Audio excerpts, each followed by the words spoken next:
All right, we are back. Yeah, the cats get a little too crazy. Start yelling if you don't feed them all the time. But let's see here. I tasted the new creamy vanilla Coke. My God, it is actually good. It actually came up with a good Coke flavor. The only time I ever really have any kind of Coke is if I go to the movies and they have that drink machine with all the different flavors. The only one I really get is the cherry vanilla Coke. I like that one. Let's see. So we got our jacket here we found. Let's go ahead and do it before we explore the harbor.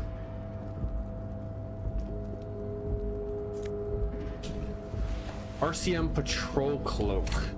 I'm definitely happy that we did not have to oh, did we already equip it, or Esprit de Corps and Shivers. What is this one? Okay, so it's a little bit better. All right, that works for me.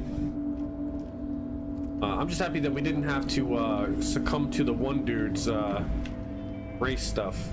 Yeah, cherry vanilla Coke is nice. Yeah, I like that one. That's a good one. I love it. Yo, welcome in too. Sorry, I had to kind of just like run real quick because we were going right to our break there. But the cats get crazy, man. I swear. Yes. Yeah. How you doing? You ate. Yes, I know. I know. All right. Go ahead, check this out. What's this? Collecting rainwater.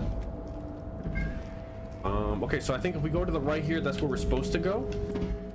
So what is over here first? Let's check this stuff out. Numerous empty bottles of Commodore Red and potent Pilsner. Then we also have at least 3 packs worth of cigarette butts. What is this? This is the night watchman's booth. The name on the door reads Rene Arnaud. Oh no. Listen, it's okay to take a I few messed minutes up. to yourself. Sit down and have a breather. Kim, I'm gonna take a quick look inside, search the booth. Yeah, I messed up. If you must. But please hurry. We are pretty easy to spot up here. Oh shit, yeah, we're not supposed to be here. Nothing incriminating catches your eye. The cabinets are clean and their sparse contents meticulously organized. There's a framed photograph on the table. I feel like I should leave the picture alone. Why would I take it, right? Seems kind of crazy. Let's get going. The entire neighborhood can see us up here. All right, leave. Okay, can't go down there. All right. All around you, great machines and quiescence.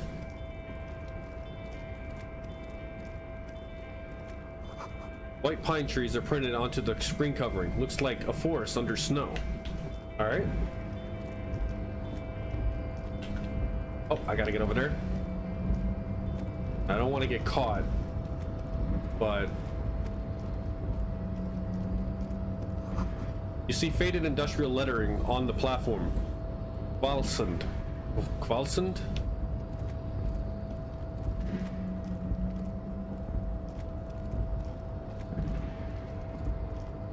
Oh, gotta get up there. Okay. Oh. The shipyard head is oddly quiet. The great machines are sleeping. The money. Yes. The speaker tower is silent. There is no work to organize in the yard below. Can I look at this case? Yeah, what is... Hold on. Why can't I grab the... There we go. The musk of oil and rust comes from the chasm in front of you. Smells like blood. Did I... Maybe I should go like this.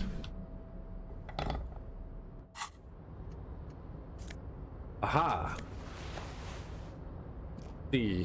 Oh. We got maybe take that off now. Half light, unfiltered contact.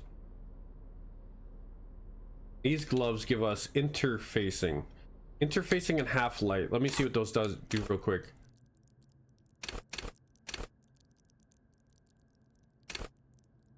Half light. Let the body take control. Threaten people. Not really a threatener. The other one was interfacing. Master machines, pick locks, and yeah, I feel like I'll keep these gloves on for now. I don't really threaten anybody. Okay. What we got here? The money. We do need money. Look at us. Look at us. We're so close to how much we need to pay off. 130. Industrial sized thermos. Smells like burnt coffee. Oh shit, there's a guy over there. Ooh, more money. What's this? Oh shit. Maybe we should go in here and talk to the guy? I don't know. You gonna get angry? What's up, man? How you doing? Talk to you. Container, container, I'll turn you nice and red. Container, container, put the logos on. The lyrics to this container song are being made up as he goes along. The accent is so thick, it's impossible not to notice he's Ubi, from the vanishing peninsula of Ubisunt on Muindi. Container, container, used to be Wild Pines. Container, container, now belongs to Everard. The tiny man is so engaged in his work, he doesn't notice you. Easy Leo is such a sweet character. He seems pretty nice so far. Hi. Everard, Everard, Everard, he looks after everyone. Huh? Well, hey there. How can I help you, mister? I see you are not a union man, mister. Did you get lost? You're not one of them scabs, are you? Shadow passes over his kind face. What is it with you people and scabs? Actually, I am, yes. What is it with you and you people and scabs? I mean, I don't personally mind. Folks is just folks, you know, and folks gotta eat. He doesn't seem to be waiting for you to answer. Just some of the other guys don't look too kindly on the scabbing kind, if you know what I mean, mister. You're Ubi, right? What are you doing with the containers? Where is everyone? The harbor is empty. Work here? What's in that container over there? Point to the container suspended from the crane arm. I'm looking for the leader of the dock workers. You're Ubi, right? Oh, yes. Born and raised in Arish, mister. Mum had to leave my dad after he got a bit violent. Took us here to the new world. I was about 10 then. Too old to lose my accent then. People say us Ubis are up to all sorts of trouble with sheep and other animals and whatnot. I just want you to know there was never any of that where I come from. No, sir. Those are just nasty rumors. Thank you for clarifying that, sir. What are you doing with the containers? Oh, I'm just making some covers for them containers here. Yes, I am. Yes, I am. So it's easier for the crane operators to spot them. He waves at the containers towering behind him. Alright, so we have... What's going on here? Look at the mountains of containers rising behind him. 72% chance. And sure, let me ask you about something else. 72%? The containers in the yard are green in Wild Pines livery, and the mountains rising behind Leo is all red in Union colors. It's like some red infection was spreading outwards from the container yard's core. There appear to be cisterns underneath the Union container covers. This looks like a massive redecorating operation, Kim. Leo, has anyone told you why you need to change the covers? What's underneath these red covers? Thanks, Leo. You've been very helpful. Let's see this. Leo, has anyone told you why you need to change the covers? No, not really. Mr. Everett doesn't tell me all the big things. Says I go and tell them to everyone. Looks like a massive redecoration operation, Kim. Yes, they are hiding it from the inside. All the red containers have the Debarders Union logo on them. What's underneath these red covers? Oh, I don't know, mister. They say it's some chemicals. Most of them have labels on them, I think. Okay, we got some chemicals. Thanks, Leo. You've been very helpful. Oh, no trouble at all, mister. Thanks. No trouble at all. Where is everyone? The harbor's empty. Oh, most of the guys are down at the gates, keeping the scabs from coming in. He leans in with a confidential look. We're on a strike. The whole union is. You don't have to work when you're on strike. Ha! We haven't worked for 2 months now. So no one is working? Not everyone is down there, of course. Mr. Everard is in his office, where he always is, and Jean-Luc is guarding the gate. He pauses to think. But Titus and his boys got into some drunken trouble and Everard sent them on a nice vacation. For a week or so. Ooh. He stops but seems eager to tell you more. So maybe Titus and his boys got in some drunken trouble and killed a guy. And then this guy sent them on a nice vacation. That was about a week ago, and the dude's been dead for about a week. What kind of trouble did this Titus and his friends get into? Got it. Yeah. Oh, I'm not really supposed to talk about that. That's union business. Miles and leans closer. Him and his boys stirred up something in town. Probably drank too much and got into a fight or something. I heard Mr. Everett telling him to take some time off. Mm-hmm. Get him out of here. What did they actually do? Really? Did they kill someone? I have another question. Really? But what did they actually do? I guess the boys got a bit too rowdy and had to let out some steam. I don't really know the details. That's just how boys are, you know. I haven't been in a fight since I was in middle school. Easy, Leo. Let's keep this on the hearties. He looks to you for assistance. Look at him. It's not going to be anything useful anyway. Don't fight it. Better to go with the flow. Too rowdy. Leo, what kind of fight did they get into? Did they kill a mercenary? Okay, Leo, let's hear about this fight you got into. I remember I was the runt of the class. The bigger boys always used to pick on me. You see, I had a bit of a temper back in the day. Flew off the handle like nobody's business. But Mr. Everett and his brother always came to help. Once they beat old Noel Becker so bad he needed stitches on his head. Noel never started another fight with anyone after this. Mr. Everett and Mr. Edgar are real nice guys, mister. You should go talk to Mr. Everett. I'm sure you'll be good friends. He's friends with everyone around here. You coming up? There you go. What are you doing? Alright.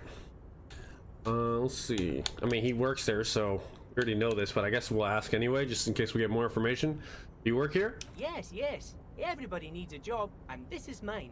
I'm Leonard, by the way. Leonard Bellick. But everyone calls me Leo. The little man raises his hand in a welcoming gesture. I'm like Mr. Everett's right-hand man when Mr. Edgar is out of town, and Mr. Edgar's right-hand man when Mr. Everett is away. He chuckles. Actually, Miss Beaufort is the right-hand man, but she's a lady. A lady. A good-hearted chuckle again. Who is this, Miss Beaufort? The lieutenant looks up at Leo. A real pretty lady with a skin like those Douai Sucre candy bars my missus likes so much. Them are real nice to suckle on once the dinner is done and me and the missus sit down beside the radio. But I can't listen to the radio all the time. There's so much to do around here and I'm always busy keeping things running here. Yes, I am. Yes, I am. Hold on, who's this Miss Beaufort you mentioned? Think you're doing a great job around here, Leo. Yeah, I'm pretty sure this place would totally fall apart if you didn't shine the bossman's shoes, Leo. Hold on, who's this Miss Beaufort you mentioned? Oh, Lizzie. She is a real sharp tool. Mr. Everett put her through some fancy school and everything, east of the river.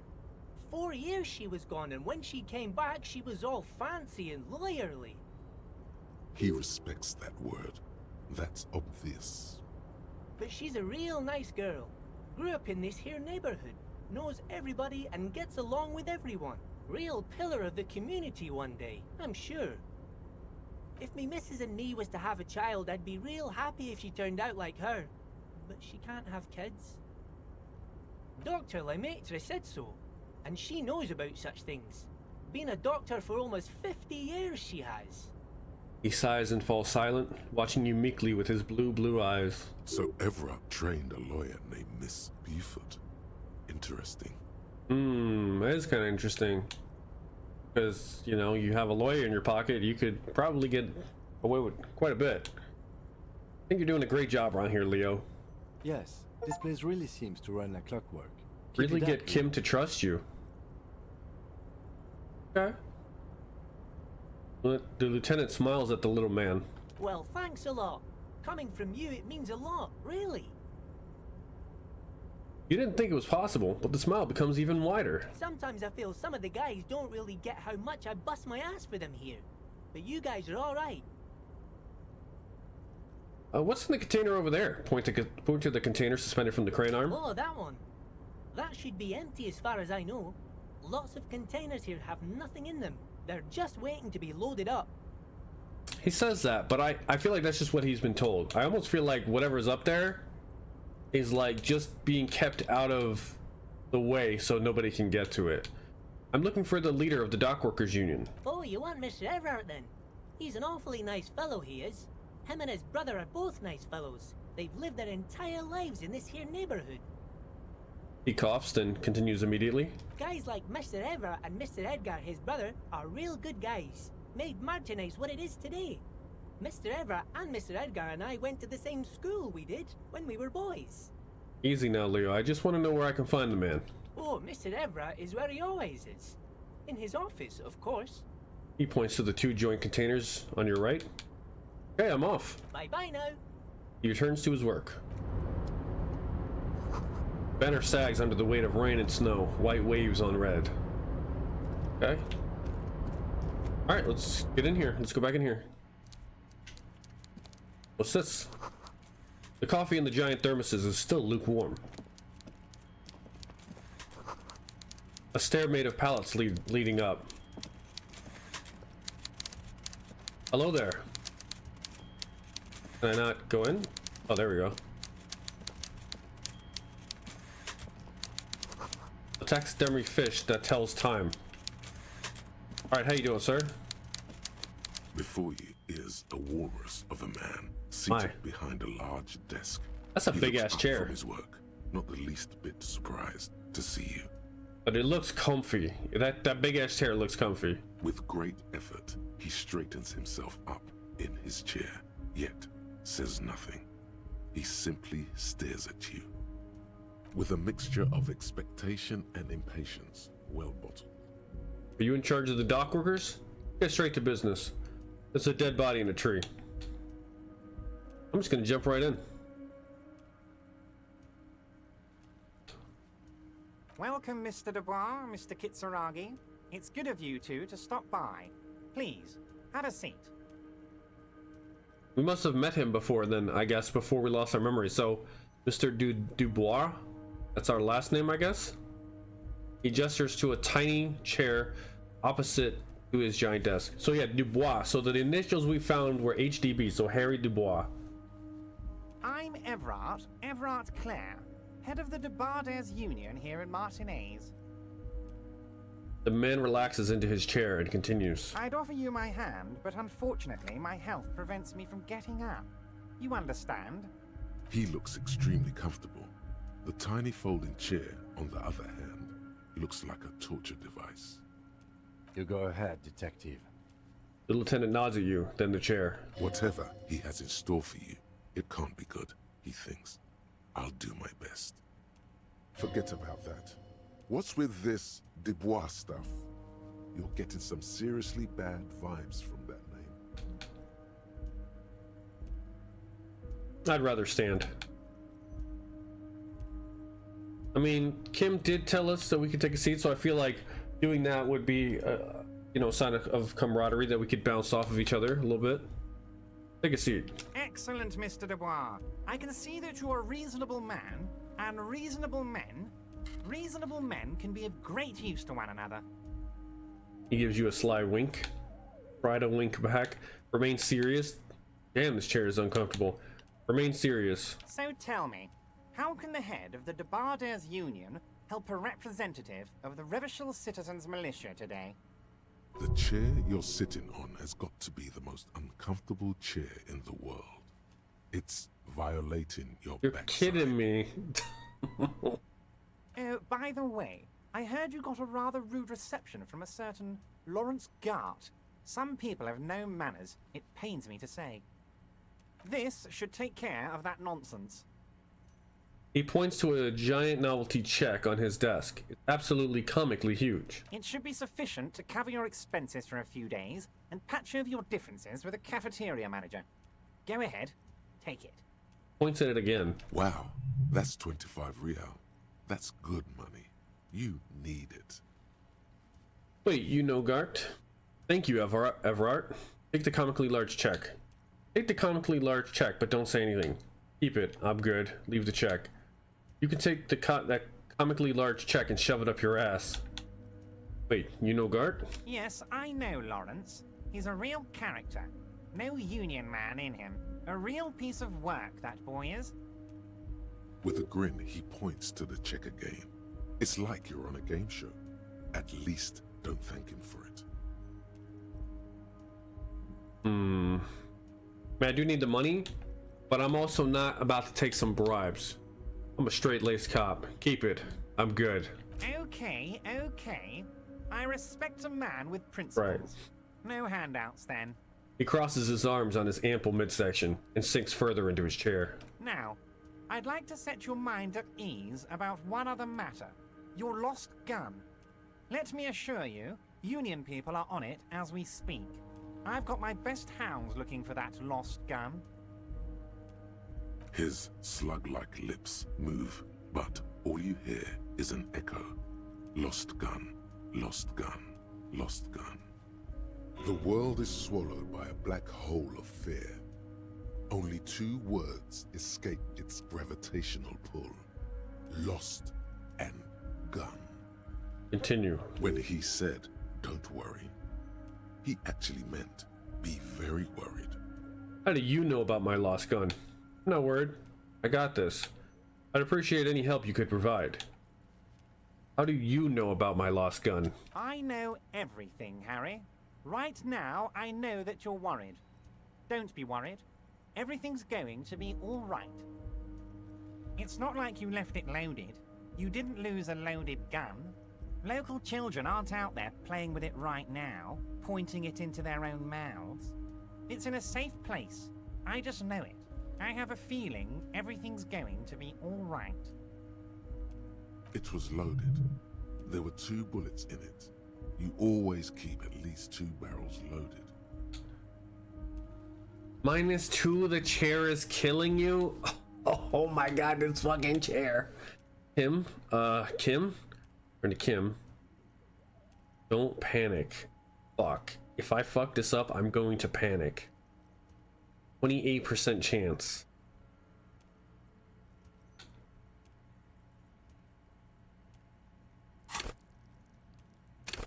Do I?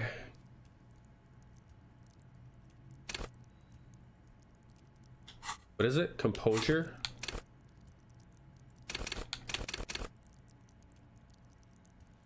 Yeah, I'm not even close. Bonus from items +1 as well. The -2 is crazy, bro. Oh man, I can't risk that. I don't know what's gonna happen. Like, what if it takes health or morale from me? Kim, Kim, turn to Kim. Officer, we will deal with this later. We don't need Mr. Clare's help with this. I wouldn't be so sure about that. He says, as though to himself. Oh, I have to do it. Oh, fuck. All right, here we go. Come on. God, you're sweating.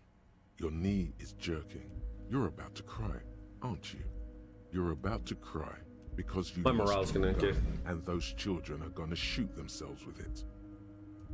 No, I'm not about to cry. Try to stay cool. So what? Men can cry too. But right here, I don't know if this is the best time to cry. You want to cry? God, you're weak. Whatever you do, don't cry. You'll think you're disgusting. Mr. Dubois, you don't look so good. I know this fucking guy ain't talking, looking like a blubberfish, bro. Oh my goodness. Mr. Dubois, he keeps repeating. What is he trying to pull here? You need to cool the fuck down. Chill. Mr. Dubois! Mr. Dubois! Harry!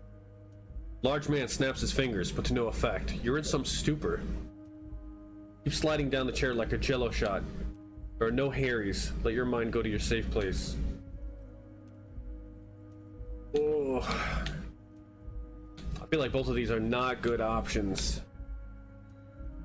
Jello shot. No Harrys. Let your mind go to your safe place. I feel like the safe place might be the best. Mr. Dubois, are you okay? Can I get you a glass of water or something? Are you having some kind of medical emergency? Maybe you could use your hands somehow, in a kind of throw-in motion, like you're throwing that Mr. Dubois act right back at him. He's Mr. Dubois. Now, I'm as good as it gets, Mr. Dubois. Vaguely gesture with your hands above your head. Oh yeah, man, I'm fucking great. Keep sliding. Actually, this chair's uncomfortable. I could use that glass of water. Sit upright. I'm melting. Yeah, I'll take some water. What an odd demonstration of... you got me, Harry. I don't even know what. As entertaining as it was, I'm afraid we're wasting our time. And I'm an extremely busy man, as I'm sure you are too. Okay, enough. We are here to ask you some questions pertaining to a murder investigation. Thank you, Kim. Let's get this back on track. Quick, here's your window. Get yourself together and ask him questions. Police officer questions. Aren't you going to ask me how I got in? Tell me, Mr. Dubois. Why? Could you help me get a dead body down from the tree? Talk about the lost gun. I want to talk about the hanging. Everard, I'm going to leave now, but we might talk again later. I want to talk about the hanging. Oh, of course. That's your main thing here. That's why you're in Martinez. I know everything that goes on around here, and I would love to discuss it with you. I mean, it's no secret that the lynching is connected to the strike. So much to talk about. Honestly, it's been weighing on me so heavily. I understand you need to interview me. Secret task complete. Interview the union boss. That's a secret task? Really? I would think that this is the main task. I sense there's a but, or say nothing. Since there's a but. But there's a thing that's been keeping me up at night. I want to talk about the hanging. I mean, if we could just calmly talk, exchange information, we could blow this thing wide open. Okay. Yes, that sounds good. Let's do that. But I can't think straight with this thing weighing on me. You're police officers, aren't you? I have a crazy idea. You guys are basically door-opening machines. Incredibly talented at opening doors. I've opened a few doors in my life. Heard wrong, Mr. Everard. We're not. Kim, is that true? Are we door-opening machines? I've opened a few doors in my life. And I'm sure you're going to open this one with flying colors, Harry. This really is very simple, and there's nothing shady about it. An excellent opportunity presents itself, sire. You could win the trust of the arch-liar, pretend to play into his hand. Then, should you wish, bend his efforts towards your own. Trust for the arch. Why don't you just open it yourself? Whose door is it? I bet you don't even know anything about the hanging. Damn it, fine, I'll look into it. We need to talk about that murder. Accept the task. I can't accept this thing. Refuse the task for now. Trust a little. The play into his hand. Then, should you wish.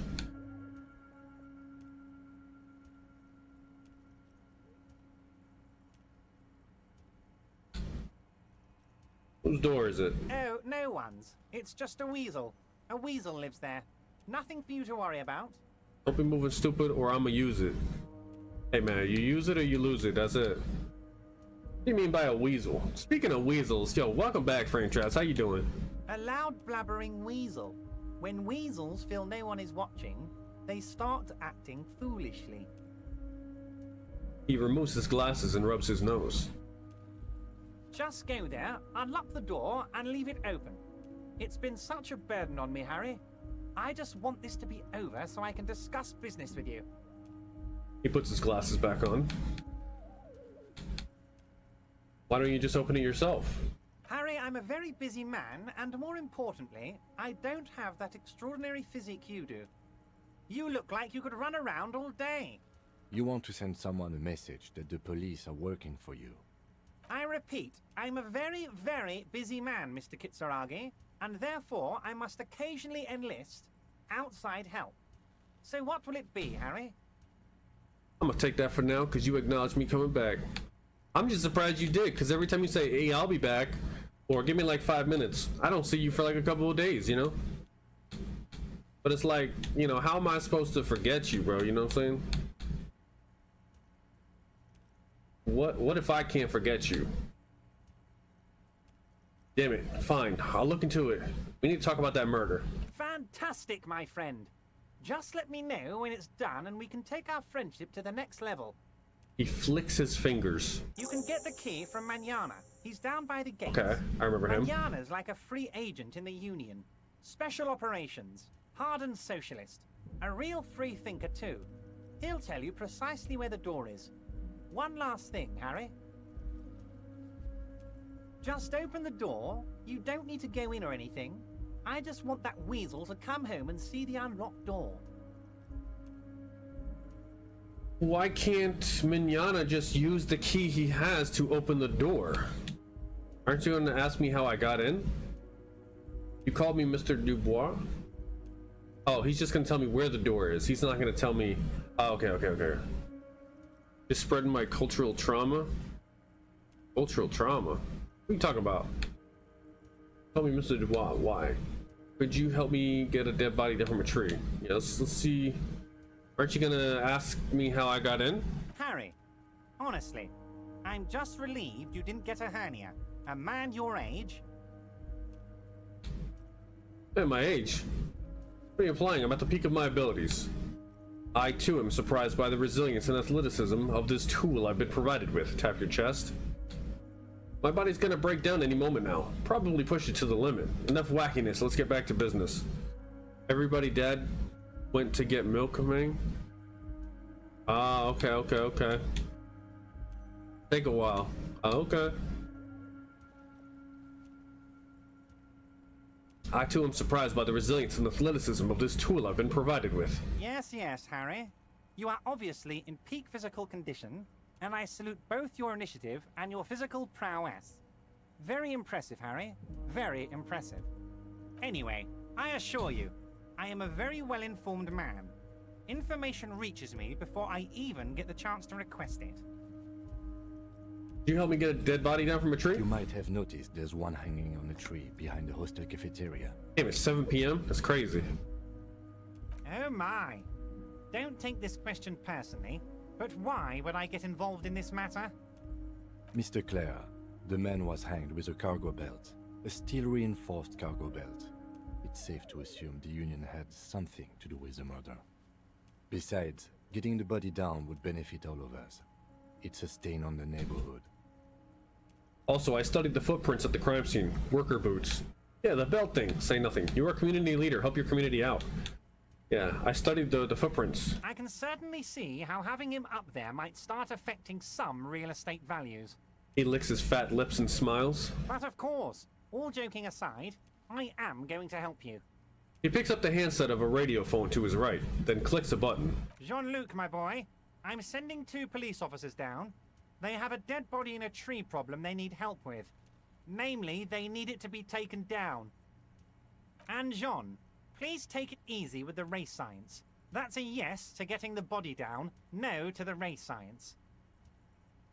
He hangs up and turns back to you. Thank you. You can find Jean-Luc down at the gates. He's the big impressive one. You know, tattoos, muscles, ethnic looking. Can't miss him. Great guy. What'd you miss? Getting memory back? I mean, we know our name now. You know, well, I guess he doesn't know the name yet, but we know the name because we've heard it enough. So yeah, I guess we'll ask him about the Mr. Dubois stuff, and hopefully maybe that'll piece together that he knows his name. So let's see. We were basically trying to get into this harbor place, and we ended up getting in there, and we're trying to get closer to solving the murder. Found your badge? Listen, I want to talk about it. Of course. Let us dispatch with the formalities. You call me Everard, I call you Harry. That's what the hanged corpse called you. Harry. So that's really my name? My God, so it's true.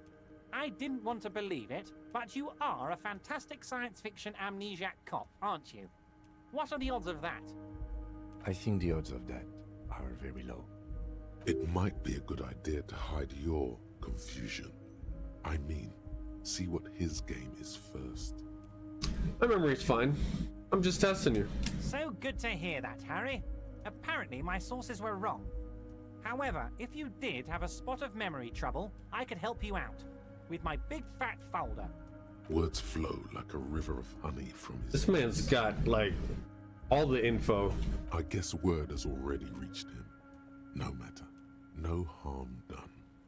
It's just a brown folder. You can't make out what's written on it. Are you trying to tell me you've gotten hold of some of our documents? Lieutenant inspects Everard over his spectacles. Mr. Kitsuragi, would you mind? Me and Harry are talking about his lost identity right now. Don't just jump to the folder. That's not smart. Shows you're on the edge. Do some probing first. Let's get this straight. What is my full name? Do you know anything about my family? Do I have a wife or kids, or what kind of cop does it say I am? Where did you get that folder? Have another look at that folder. Let's talk about other matters for a moment. Okay. Get this straight. What's my full name? It's Harry. Harry Dubois. Harry Dubois. Wait, I thought you are Harry Dubois. Okay, I like it. I can work with that. I don't really like it. Okay, I like it. I can work with that. And I can work with you, Harry. Now, what else can I do for you?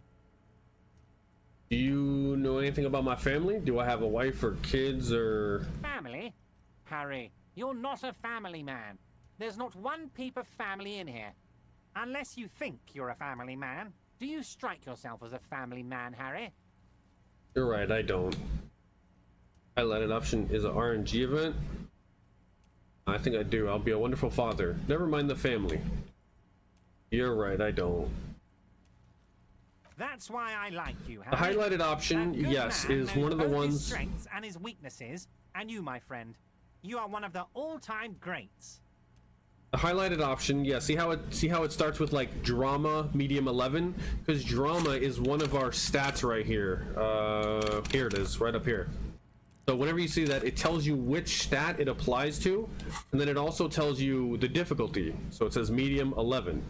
So when you look at it, it tells you, you know, your drama is 5, so you have a high chance, 72% chance, but it also says it's a red check, which means you cannot retry it if you mess it up.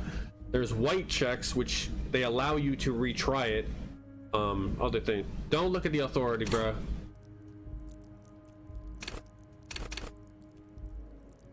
Listen, respect my authority, all right? Don't worry about it. Don't worry about it. Don't worry about it. But yeah, so it tells you that, and then it shows you like, because you're just rolling two die, and they have to get a certain score, I believe. Okay, what kind of cop does it say that I am? Well, Harry, if I were to sum you up in one word, it would be apologetic. I'm sorry? Oh yeah, that's true. I am sorry cop. I did choose sorry cop. What? I'm not apologetic. I'm confident. I'm sorry? Yes. You seem to be. A lot of the time. But right now, there's no reason to be. Let loose a little. Be you. He's probably just making a guess based on your recent activity in Martinez. Where'd you get that folder? Ah, this? My friends in your organization gave it to me, Harry. This man got his hands in the cops. This translates into, haha, you guys are so corrupt. I find that very suspicious. May I have a look? I'm afraid this is meant for Union eyes only, Mr. Kitsuragi. I'm sure you understand. Ooh. Please continue, Harry. So this earlier was 72%, but because Kim suspects something now, he gives me a +1. So now it's an 83%. So now I have a better chance of doing it. Like, dude, some of the other ones that I had earlier were like only a 3% chance, and it's like, fuck. All right, let's try it. Let's take a look. As you look at the folder, Everard covers it with his hand and pets it. Is he trying to hide that it's not a real RCM folder? It certainly doesn't have the RCM stamp on it. That's not an RCM folder. Okay, Harry, you got me. This is from the Census Bureau, not the RCM. Those Census Bureau people are absolutely corrupt. You should do something about them. Ah, He got the name from the Census Bureau, and everything else from your actions here in Martinez. Yes, Mr. Kitsuragi from the Census Bureau. Like I said, now I'm actually a very busy man, so is there anything else I can do for you, Harry? That means he doesn't really know anything about you. okay, that's good. A pity. The mystery of you will have to remain a mystery for the time being. So the Census Bureau says my name is Harry Dubois. Yes, that's what I said. Try to keep up, okay? Let's move on. Talk about my lost gun. Yes, your lost gun. My best men are on it. They're turning every stone, searching every playground, asking kids, grandmas, everyone. Your gun will be found, Harry. Let me assure you of that. It's just a matter of time and effort. The only way to find it seems to be working with him. He might even be holding your gun hostage. Hold on, could he really hold my gun hostage? I will not be blackmailed with this gun business. I don't care about my gun. Keep it. Does this mean if I do things for you, I'll get my gun back? They find out he lost his gun? My precinct did not find out that I lost my gun. You know, but I am actively working to get my gun back. So I can just be like, I never lost my gun. You know, I got it right here. So. Man, it's getting crazy.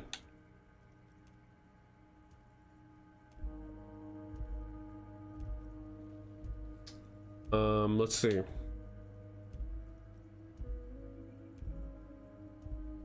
That sounds like, I think that's all one consolidated folder, right? You probably have memes of shiny Pokemon porn, to be honest. I will not be blackmailed with this gun business. Harry, I was only trying to be tactful. A lost gun is a dangerous thing. I can't have it around in my neighborhood. Kids could be playing gun roulette with it as we speak. Teenage gangs could be arming themselves. Get a hold of yourself, Harry. I assure you, we are working on locating the missing sidearm as well. Excellent, Mr. Kitsuragi. That's excellent news. Looks like we have a friendly gun-finding competition on our hands. Alright, Everard. I'm going to leave now, but we might talk again later. Wait. You need this to get in and out through the gate. Thanks. I was wondering how I'm supposed to get out. Great. Wouldn't want to get stuck here. Here, you're one of us now. A real red and white Union man. Take care, Harry. Alright, see ya.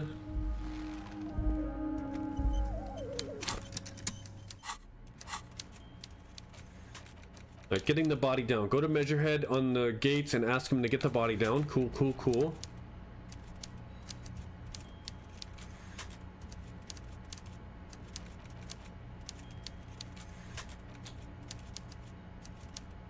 Hey, the Weasel's door from Manana.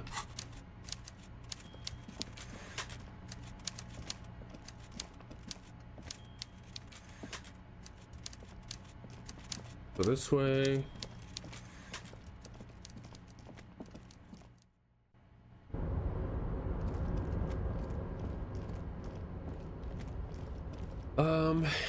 Let's see.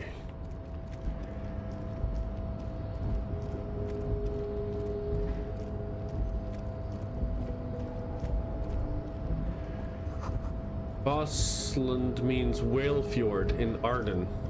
Can I go down here? Ah, what's this? A rusting control panel with several knobs. 2 buttons marked Marsh and Arrête are faded with use. It seems to control the large crane above. A container is attached to its hook block. Marsh. On. Arrête. Off. Press Marsh. With a loud grind, the crane shifts overhead, moving a massive metal container through the air.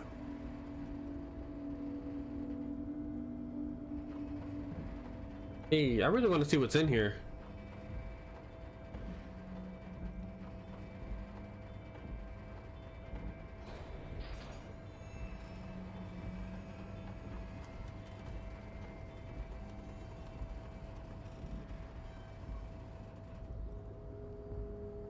And with a surprisingly quiet thunk, the crane places the container down. The harbor sleeps as the strike rages in the distance. The crane can rest again, now that its purpose has been fulfilled. Purpose? What do you mean? Moving this container, of course. For this purpose it was built. For this purpose, it has acted, and now it will rest. I can't see how that was worth the ruckus, except for seeing the crane in action, which I admit was satisfying. Press edit. The crane does not return to its original position. It does not move at all. Leave.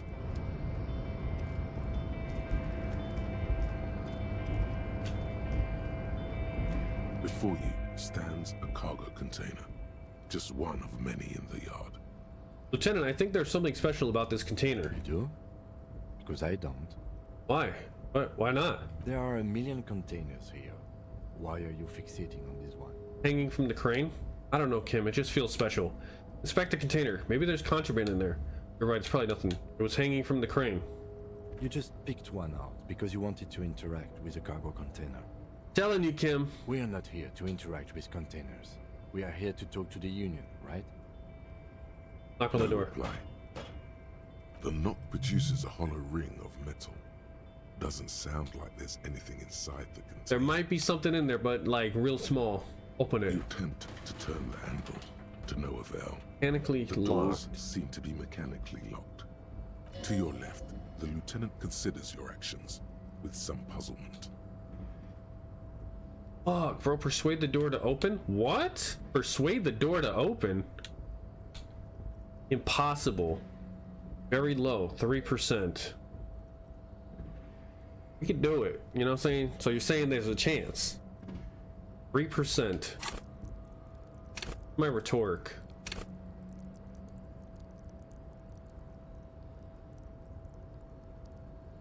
What is it? Oh, rhetoric? Is that not a skill? Rhetoric. It says 5. Oh, here it is. Yeah, and that's 5 and I only have a 3% is insane. I'm gonna do it. Why are you even trying to open a door? You gotta try it. You gotta try it though. Because getting physical wasn't an option. Yeah, why am I? Hey, what's up there, Ivysaur? Why are you what? Well, so close. Oh, really? I haven't fully figured out how that works. So that's what it's saying, is that that's what I need to roll? The number? Okay, okay. Didn't look startled. Anything at all? Now is not the time to get philosophical, detective. You can Damn. do that after hours. Alright, nothing more to do here for now. Alright, well, we can't do anything there. Composite eye of halogen lights watches you, emitting a low buzz. Alright, so I guess we'll head over here. Sum of 2 6-sided die. Okay. Oh, I need that. In danger. Ooh, money, money, money, money, money, money, money. Hmm.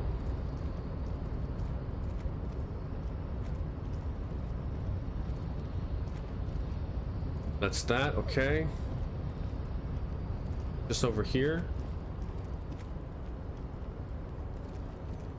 Where am I? Okay, so that's there.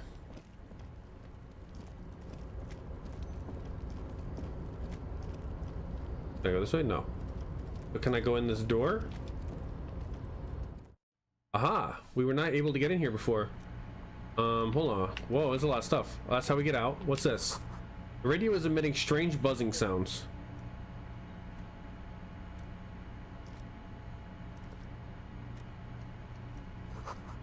A giant ass print on the pillow and a pattern of coffee rings on the armrest. Alright, is this a phone?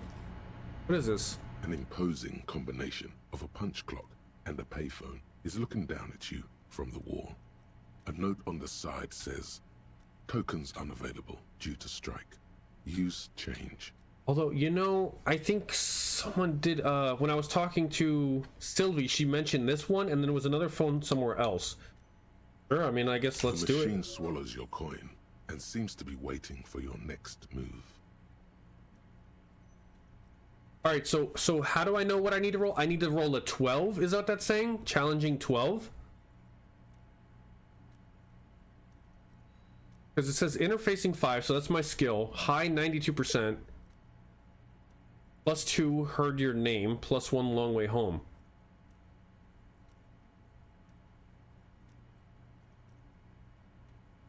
Heard your name. Let your muscle memory dial a random number. 92%, you're not failing at? Hey, bro. I don't know if you've ever heard of a little game called XCOM, but you could fail like a 98, 99 in that game, and it sucks. 92% means you have to roll a 4 or better, not 2 or 3. Huh?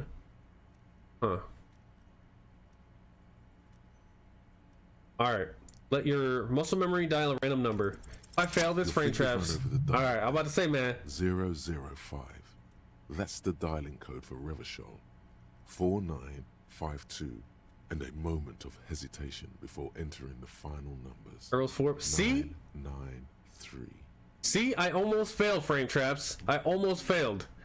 You can hover over the challenge in the text box now for a breakdown. Oh. Text box? But like... Oh, okay. Challenging 12 versus your total 12. Facing 5. 2 plus 2 equals 4. Plus 3. Oh, so those... Okay. So my score level plus the 2 die plus the modifiers equals the 12, which I needed a 12. Okay. Okay, I see that now. Failing at 92% means you were meant to fail? Nah. That's RNG, bro. Alright. I got it now. Thank you. I didn't even know I could hover over it. So how do I do that without a mouse? Just like this? Is that what I have to do? I have to get it like right? How did I get it right before? Okay, I'll have to use the mouse for that next time. Or if I want to... Oh, what the hell?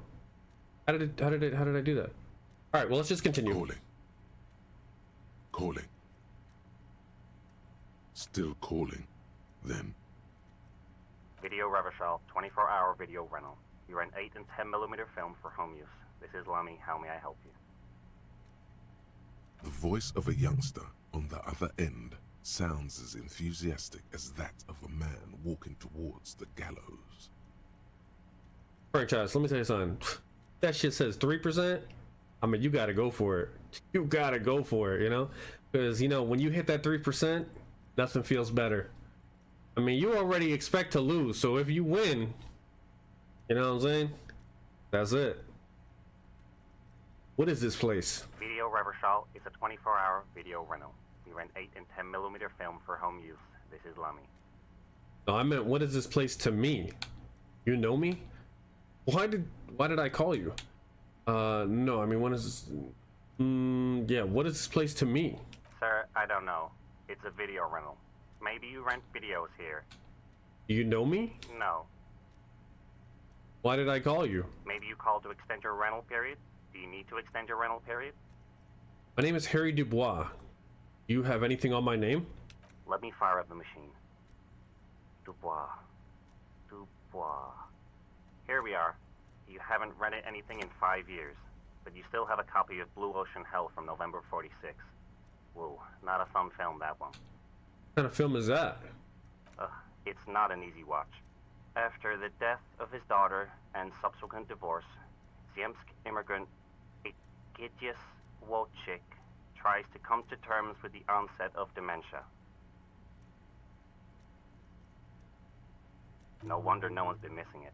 Still, it would be great if you could return it to us. We're on the corner of Voyager and Main. The call is terminated by the other party. You're left with the discomforting sound of the disconnect tone. Video rental stores?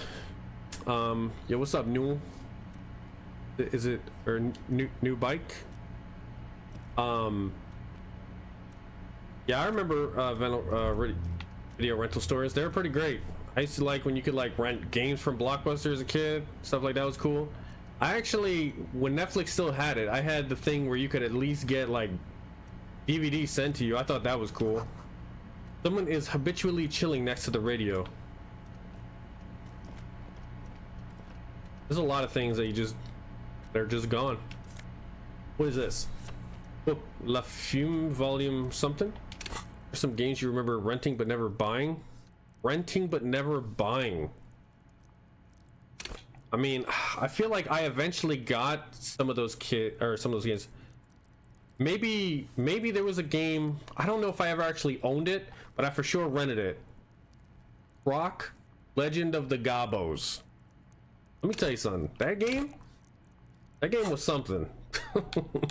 That game was something. All right, so we have this book here that we just find. Let's interact with it. The front of this quarterly journal features a large satirical portrait of the late King Friesel.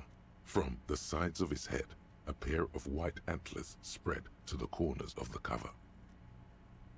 It was like a platformer, but it was like a platformer on like the PS1. But oh my goodness, bro! Listen. Okay, so Crash Bandicoot, you know, you can move around like this. In Croc, if you want to move, like you can move forward, but to turn, you literally just like tank controls like pivot, like, and then you can move forward in that direction. Oh my goodness, bro! It was cool, but holy hell!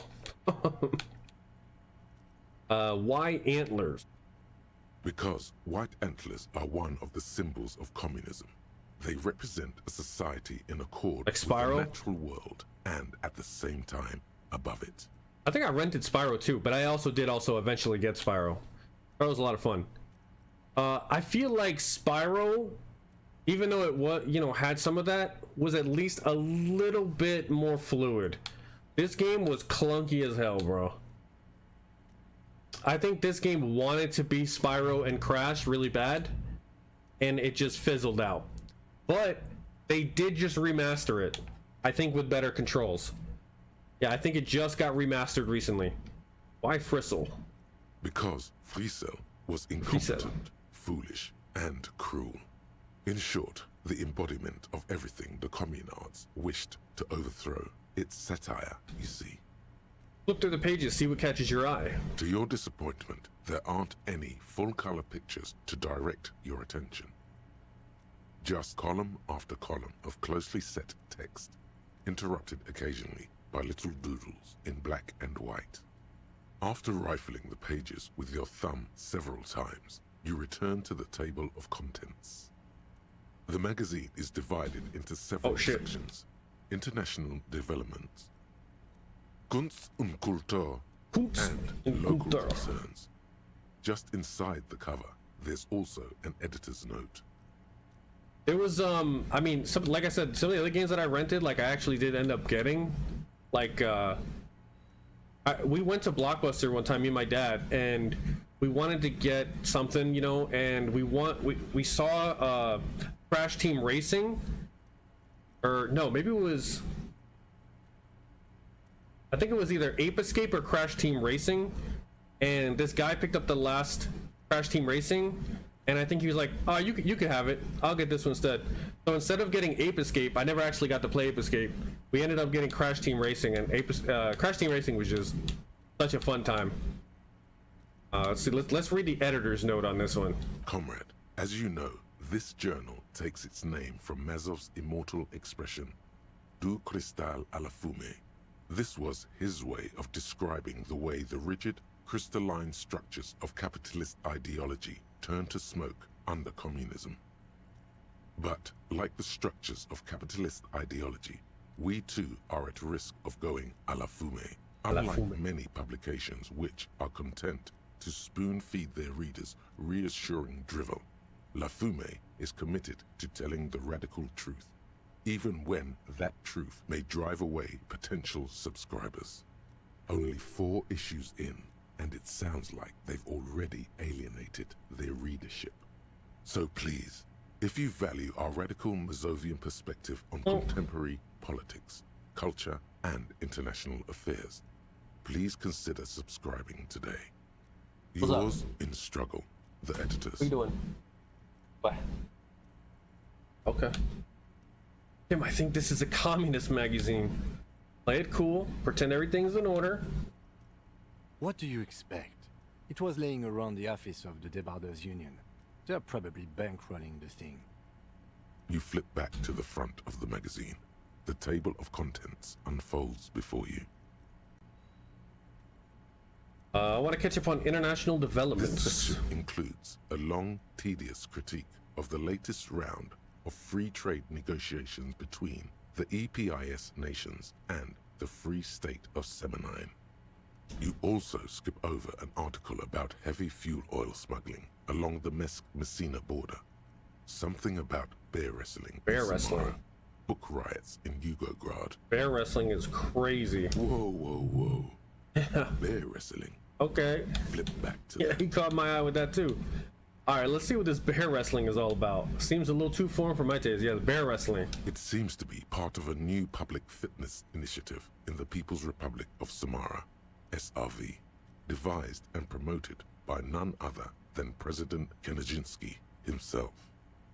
According to this extremely credulous Ooh, account, nice. Uncle Sport, as he's affectionately known to his people, has recently decreed bear wrestling the national sport of the SRV. Hang on, tell me more about this Uncle Sport. When this says bear wrestling, does that mean two bears are wrestling each other, or? Of course not. The article makes plain that Thought this incoming. is man on bear, or in some cases, woman on bear competition. 2 competitors, 1 ring, 5 rounds?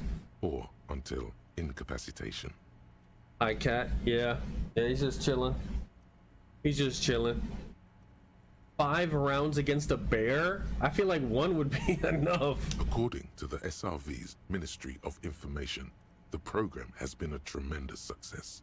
Public support stands at 87%, and youth obesity and alcoholism rates are down 12% and 7% respectively. This is the SRV we're talking about. If you think those are the real numbers, there's probably a guy who wants to sell you a bridge in Lachette.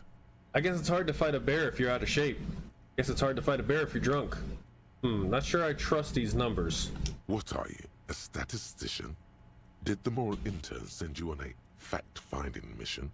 This is the SRV What you party doing? line, comrade. What are you doing? What are you doing? Why? You good? You get some sleep? Yeah, medium 10. I rolled an 11. I'm like barely passing some of these. Those numbers are down probably because all the drunks got mauled by the bears. Yeah, that's true. That's probably true. That's crazy though to mess with a bear. I feel like you just be like, 1 swipe, that's it, you're done. The bear just stands up and towers over you and you're just done. Kim, do you think there's any chance our case will take us to the SRV? Always good to catch up on foreign affairs. Return to the table of contents. The Samaran People's Republic? No, I should expect not. Why do you ask? I was thinking it might be fun to see a bear fight. I was thinking it might be fun to partake in a bear fight. No reason. Just to watch one. They're quite the spectacle, as I understand. I've heard they make the people in the front rows wear plastic sheets. Oh, shit. On account of the blood, you see. Jesus. You flip back to the front of the magazine. That's The crazy. table of contents unfolds before you. Kunst und Kultur. It takes a moment, but gradually it dawns on you that Kunst und Kultur must mean arts and culture. Why they decided to title this one section in Volda is beyond you. Boulder. As you leaf through this section, you come across several reviews of recent radio plays, as well as a brief artist spotlight featuring a local artist identified only as CS. The main feature, though, is a long essay titled Tip Top Tournée, a critical Mazovian perspective. The Tip Top Tournée is an inter-Isolari racing series, mostly known for its high speeds, ludicrous sponsorship deals, and high death toll. In Revachol, it's held quadrennially on the prestigious Zero Carousel racing circuit. Read the profile of CS. Alright, let's see what these communists have to say about Tip Top. Sounds dull. Profile of This CS. so-called artist spotlight is really just a brief Q&A. What? Made all the briefer What are you yelling by the at? subject's evident hostility to her interviewer. Alright, let's see what these communists have to say about Tip Top. You think you're settling in for a relaxing recap of the most recent season, maybe sprinkled with some nice anecdotes about a few of the more colorful drivers. Instead, you find yourself skimming a 10,000-word feature about all the politically problematic aspects of Tip-Top Tourney. Top Tourney. Wait, what's wrong with Tip Top? Where to even start? For one, there's the crass commercialism of its sponsorships, and then there's the practically criminal emphasis on deadly motor crashes. So, all of it, basically. Off to catch more shiny Pokemon? Alrighty. Shiny Pokemon hunt. Hang on, who wrote this stuff? So bad about sponsorships. What's wrong with a good motor crash? They just keep it interesting. Hang on, who wrote this stuff? Oddly enough, this article has 2 bylines. Nastep Encolada Bernal and Exilus Buka. Okay. There's no way those are real names. Wait, why aren't they real names? Have you ever met anyone named Exilus? Come on, they're plainly pseudonyms. So bad about sponsorships. Under capitalism, the article says, every pursuit has its price. Every pleasure, even one as elemental as the joy of racing others around a track, is reduced to an advertising opportunity. Thus, the so-called tourney becomes a competition between increasingly meaningless brand signifiers. Your discount laundry detergent racing against a pack of Astra cigarettes, or even a fritter. Right, but then you get to see them crash. And that precisely is what's problematic about it. Were it not for the promise of random, spectacular violence, audiences would quickly lose interest. At the end of the day, it's the destruction of these 750,000 real races that you're really watching for. Damn. A lot of people. No, I'm pretty sure I like it for the racing. Wow, you're right. I really am just in it for the violence. I just like it for the racing. Sure, you think that, but subconsciously, it's the visions of brand names being engulfed in flames that you crave. I guess I've never thought about it that much. That's because you haven't been reading critically. But don't worry. The whole point of these sorts of articles is to let someone else read critically for you. This article says that no one really watches Tip Top Tourney for the races. Oh, come on. Can this article read your mind? Seems to think so. A certain kind of young man reads 1 or 2 books and suddenly thinks he understands the secret structures of reality. If I had to wager, I'd say they've never even seen the inside of a motor, much less a motor race. I take whatever they write with a large grain of salt. You flip back to the front of the magazine. All right, one the more. table of contents unfolds before you. Let's see what they mean by local concerns. Unsurprisingly, much of this section is taken up with articles declaring unqualified support for the dock workers' strike. You skim the headlines. Paint the harbor red and white. Martinez tames the wild pines. A city in revolt. First we take Martinez, then we take La Delta. Finally, there's a brief article Holy by shit. the writer, G. Martin, accusing the owner of the Cape Side apartments of illegally attempting to evict certain communist tenants simply for not having paid their rent. Okay, I wonder if that's where I gotta go to open a door. Damn communists should have killed a lot of them when they had the chance. If it weren't for the wild pines, all those moochers would be out of a job. Charging rent just to live somewhere is pretty outrageous. Wouldn't it be better for everyone if labor and capital could reach some reasonable accommodation? Why should I care? This doesn't have anything to do with me. Labor and capital could reach some reasonable accommodation? According to these editorials, there can be no accommodation with the forces of international capital or their mucilaginous allies in the coalition. Hold on, what's this about a coalition? Judging from the context, it's something very large and fundamental. You should probably know about it already, honestly. You flip back to the front of the magazine.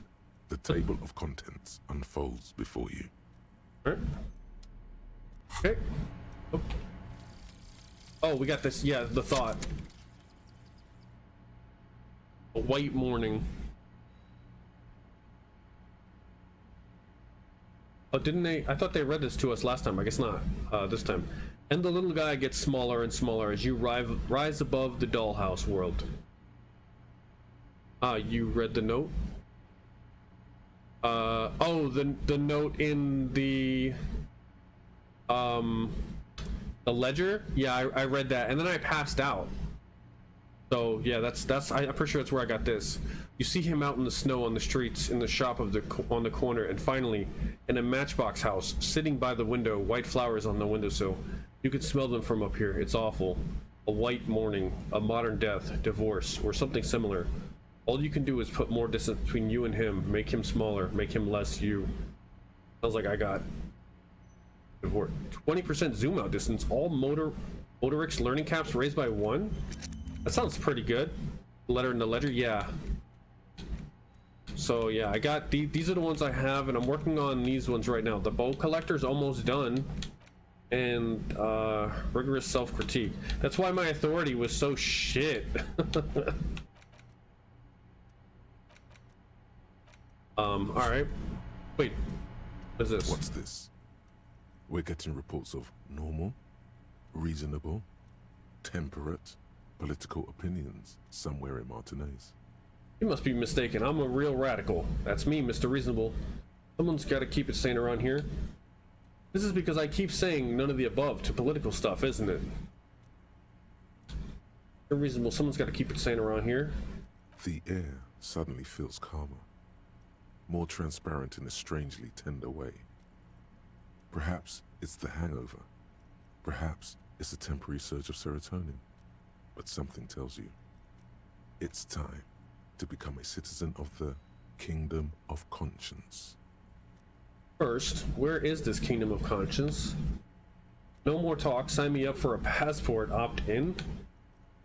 No, I'm too fiery for this watercolor ideology. I'm trying to develop more extreme and interesting opinions. First, where is this Kingdom of Conscience? It is not a place. It is a moment in time that can only arise in the right circumstances. In all of human history, it's only been achieved a handful of times. How do you bring about these circumstances? That's an honorable goal. Nod your head approvingly. That's a stupid goal. Shake your head dismissively. How do you bring about these circumstances? Incrementally. History's greatest catastrophes have been brought about by people trying to make the world a better place. Too quickly. That's the genius of Dolores Day. She recognized that progress is meaningless if its gains are lost because of instability. Real, lasting change can only come about gradually, increment by increment. But what about all the things that are wrong now? Okay, but what's the Kingdom of Conscience actually like? That sounds mega boring. Count me out.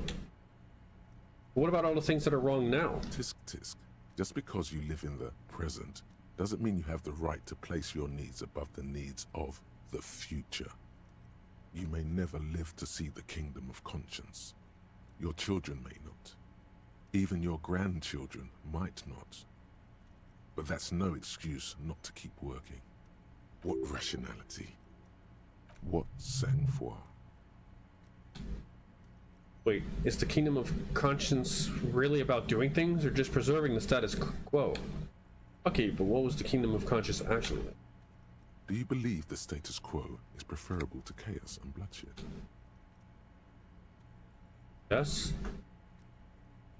There you have it. Sometimes holding the line is progress. Okay, but what's the kingdom like? The kingdom is difficult to comprehend, and even more difficult to describe. Partly because humanity will need to discard many of the categories that define and limit it today. The Kingdom of Conscience is post-capitalist, post-national. It's also post-industrial, post-ideological, and even post-sexual. Sounds incredible. Allons-y. Let's go there right now. Seems fine. I still want to live for the present, though. Man, that sounds kind of terrible. I don't think I want to be a moralist anymore. Yeah.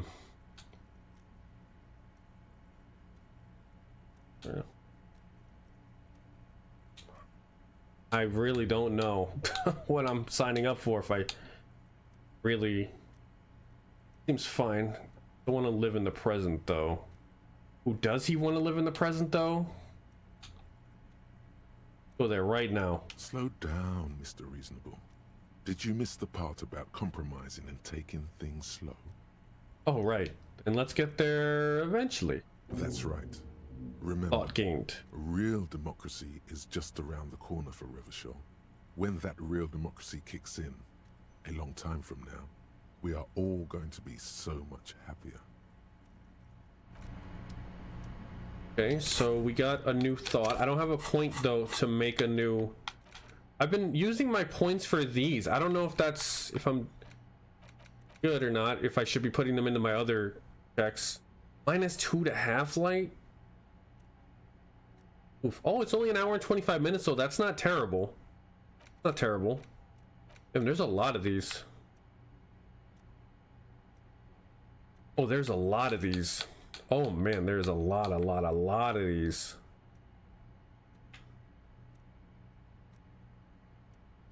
Oh my.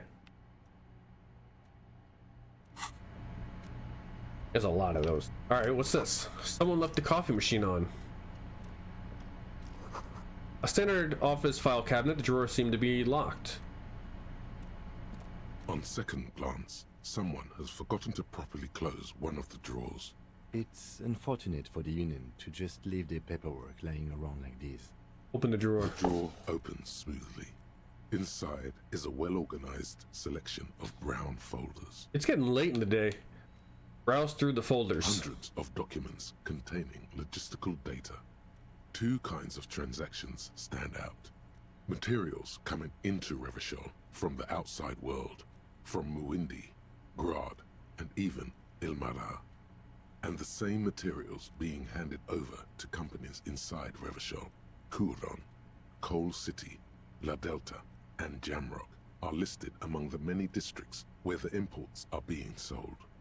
Anything interesting? Browse them. It's hard to make sense of this thicket of company names, dates, quantities, and percentages. You try to focus, but the lines are getting blurry. Oof, volition. I only have a 1. It's a low, 28%.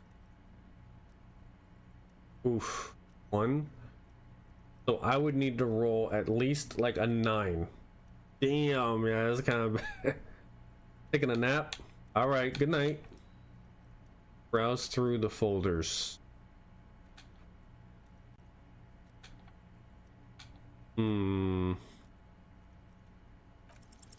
Whatever's hidden here is hidden Bitch, I got the 9. I got the 9. Isn't enough. Only a trained accountant with a background in logistics would be able to really make sense of it. Let's go. However, there is a little handwritten note stuck on the side of the drawer. Never mind the note. Look at the note. It appears to be a to-do list written in large, uneven capital letters. Remember, Leo, Everard's shoes. Leo's. Special whirling borscht. Water Everard's plants. Sweep office floor. More banners. All items on the list have been crossed out, and the note itself is crumpled.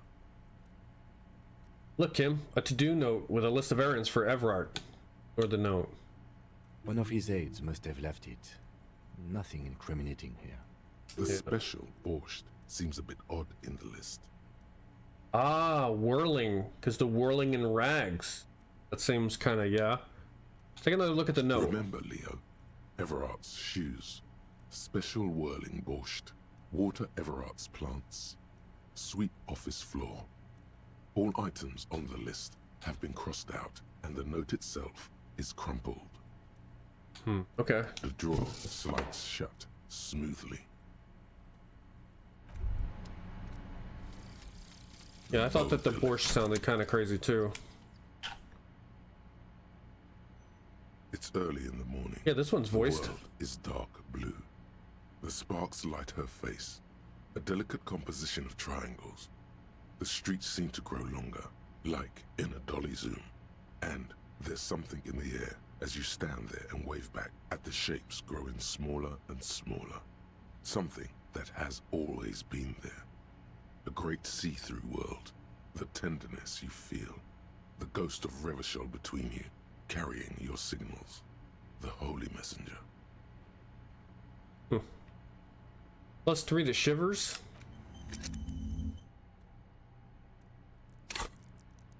+3 to shivers. Where's shivers? Damn. Turning neck, tune into the city. Okay, cool, cool, cool. This is a Dewey typewriter. The model name is on the back. Every worker equals member of the board is written on top of the flyers. And at the bottom, the union logo and demand democracy. What is this? Postcard Leisure.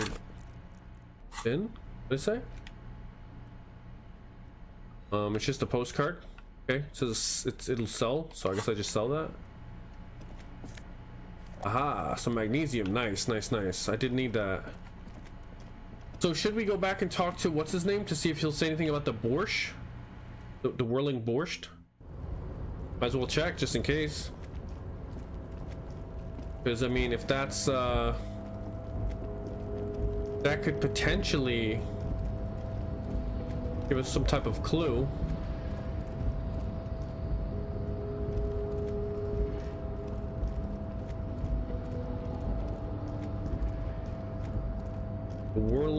The special whirling borscht. What's up, Leo? Oh, hey, mister. I knew you'd be back to talk with old Leo here. Yes, I did. Yes, I did. It's like Lady Larice said when she opened a bathhouse in the basement of my apartment building. They can only get so far before they're aching to get back. And lots of folk really did keep coming back. Leo, in the future, can we keep these greetings shorter? I had some questions for you if that's not too much trouble. No trouble at all, mister. No trouble at all. It's like that old saying goes, wisdom withers if not shared. And old Leo is always up for sharing. Alright. Are you the Leo who wrote the note to make more banners? Oh, yes, yes. I leave all kinds of notes good. for myself. That old head of mine ain't so good at keeping things in no more. I almost forgot about the borscht. What was that about the borscht? Oh, yes. I've been taking special whirling borscht to the men every day since the strike started. The little guy chuckles merrily. It's very, very good. Makes a man feel so warm and happy. I feel like I could take on Mr. Renadan's boar dogs every time the lunch is done.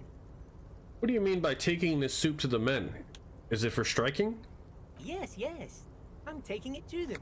The borscht keeps them happy and in fighting spirits. Makes you all warm inside. They brew it in the whirling in rags. Hold up. Who makes it at the whirling? Something is off about the borscht. I'm gonna look into it. Who makes it? Oh, the whirling's cook. He makes it. Them is always talking with Mr. Manana in that weird language and laughing together. He doesn't speak what we speak. He's from Grad. Okay. Something is off about this borscht. I'm gonna look into it. Oh, sure, mister. Sure. You do that. Yes, sir. He didn't actually understand what you meant, and now he's just nodding along. Okay, I'm off. Okay, good. I'm glad I went back because I was pretty interested in that borscht. Raining.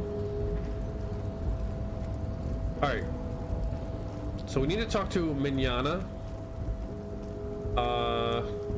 about the key or the door that we have to open. Quite a bit of stuff here. Body's still just hanging there. All right, now we're out here. Oh, I guess we'll talk to this guy to get the body down too. Hello, sir. Your race descent has only worsened since I last saw you. You have really let yourself go. Everard told you to help us get the body down from the tree. So it was.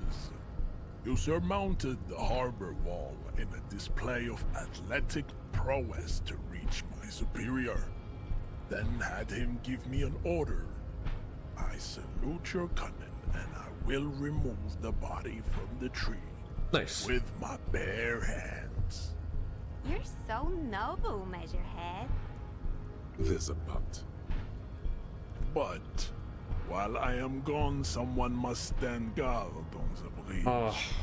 That someone needs to be you. Both of you. He could fuck with the body, man. Lieutenant, what if we don't want to do that? Okay then, wait here while Measurehead goes. No way, we're not doing that. Lieutenant, what if we don't want to do that? This is the uncomfortable result of not taking it on ourselves. I can live with a compromise. Cool with it? Listen to your little friend. Okay. He is wise in his childlike way. His mysterious race may yet prove fierce competition to my heroic capital. This guy, bro. I hate listening to this dude talk, I ain't gonna lie.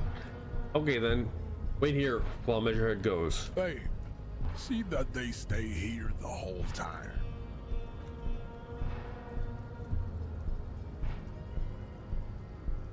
Okay.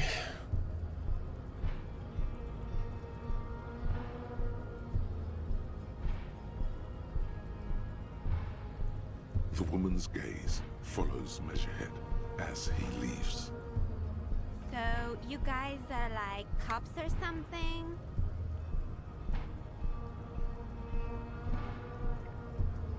Why are you with Measurehead? Yeah, we're the law around here. Apparently so.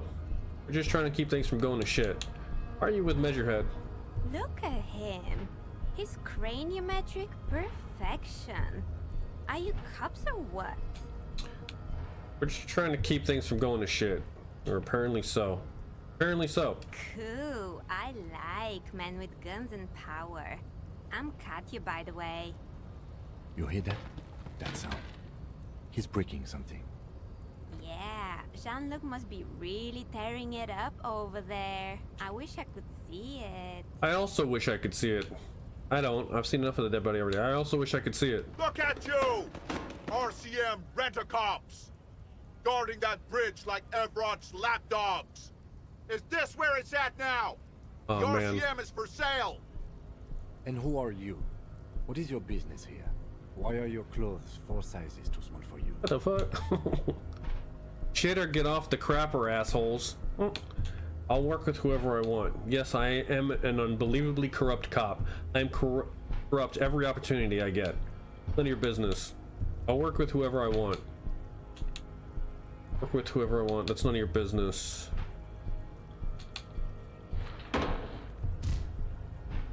Body probably just fell. A shrill laughter interrupts you, echoing across Martinez. Kuno? Oh.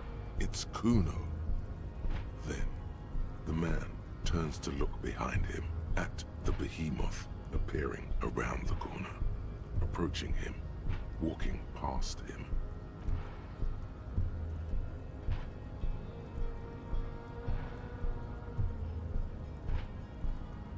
Pretty fucking big.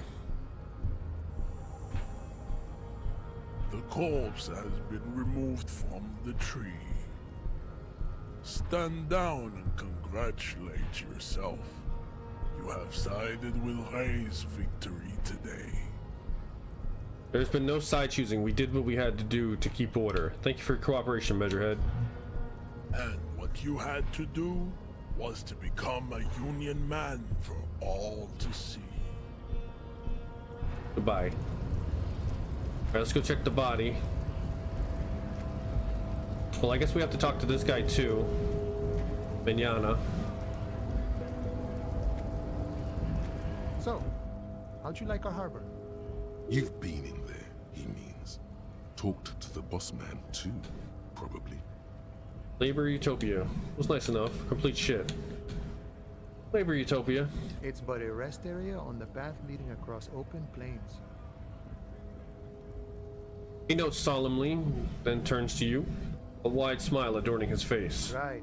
You talk to the boss, eye to eye, like men of the plain. If you have any more questions, I'm set to talk. I heard said you had a key to a door. Any idea who killed the hanged man? The mercenary, eh? Who could have killed him? That's indeed the question. Why even do such a thing? Shakes his head solemnly. The merc was hanged with a very specific type of cargo belt, one often used in heavy transport areas, for example, harbors. The harbor is a prime area of suspicion. In your opinion, are the dock workers involved in the killing? Change the topic. What a thought. Why would noble workers resort to such a thing? Unless they were pushed, of course. Pushed how? You're that guy. was an enemy combatant. Hold up. What does that mean? He was an agent of the opposition, attempting to undermine our honorable efforts. You kill him? I ain't the murdering type, but that's just me. Large organizations like our union have all sorts of men, with all sorts of skills. He's not lying about not doing it himself. Understood. This has been of limited use. Still, thank you. No problem. I wish the best to you in your search. Sure, I'm glad it's not my search. He takes a sip from his flask. Everard said you have a key to a door? A key, huh? What door is this key supposed to open? You said it belonged to a weasel. Hoping you could tell me. I don't know, some whistleblowers, I think. Said it belonged to a weasel. Oh, say no more. I got you. He taps the side of his nose with a little wink. I got that key right here. And let me tell you, it's mighty good of you to help us out during the strike. Working class solidarity, as they say. Yeah, so I'm saying, like, so he did have a key. So why couldn't he just do it? I saw an opportunity and I took it. I'm a hustle grinder. I heard something about a weasel and it didn't sound like a local polar weasel, if you know what I mean. I'm not opening this door for myself. I'm opening it for all working men. I'm not really doing this for political reasons. Oh, so the none of the above type are you? I get it, I get it. I like to keep my distance too. But it doesn't matter. It's a good thing you're doing. Thanks. What you're looking for is a basement door behind the greenhouse. That's behind the whirling in rags. That's all I know. Our organization is what you call compartmentalized. Means we keep out of each other's business. Okay, but where did you get the key from? Yeah. The janitor gave it to me. Nice fella. We talked about life and things that really, truly matter. His gaze wanders off into the distance. None of this mess we're in. This jiving and juggling. What's it for? To feed our children, I guess. Anything else I should know about this task? This weasel person, when he'll be home? I'm more of a philosophical dock worker. I like to talk about the big picture stuff. Who I am, who you are, what we are fighting for. The man takes a big sip from his flask. He means he's not going to tell you cause he doesn't know. But he will shoot his mouth off with you now that you're working for Everard. Why are you striking? We're negotiating our share. Your share? Aye. He seems pleased with himself. Wait, so not wages or pensions or... How large a share would you like? Oh, okay, economy stuff, I get it. We'll talk about something else. Wait, so not wages or pensions or... This stuff. They already covered. Shouldn't you be grateful then? It's a lot more than most people have. At least you got the benefits, that's something. However much you feed the wolf. Shouldn't you be grateful then? It's a lot more than most people have. Never grateful. Were we ever grateful, we'd have nothing. You fight for every piece. How large a share would you like? All of it. However, right now we want all the harbor workers to be on the company's board, so they could take part in the decision-making process. This seditious talk sounds like communism.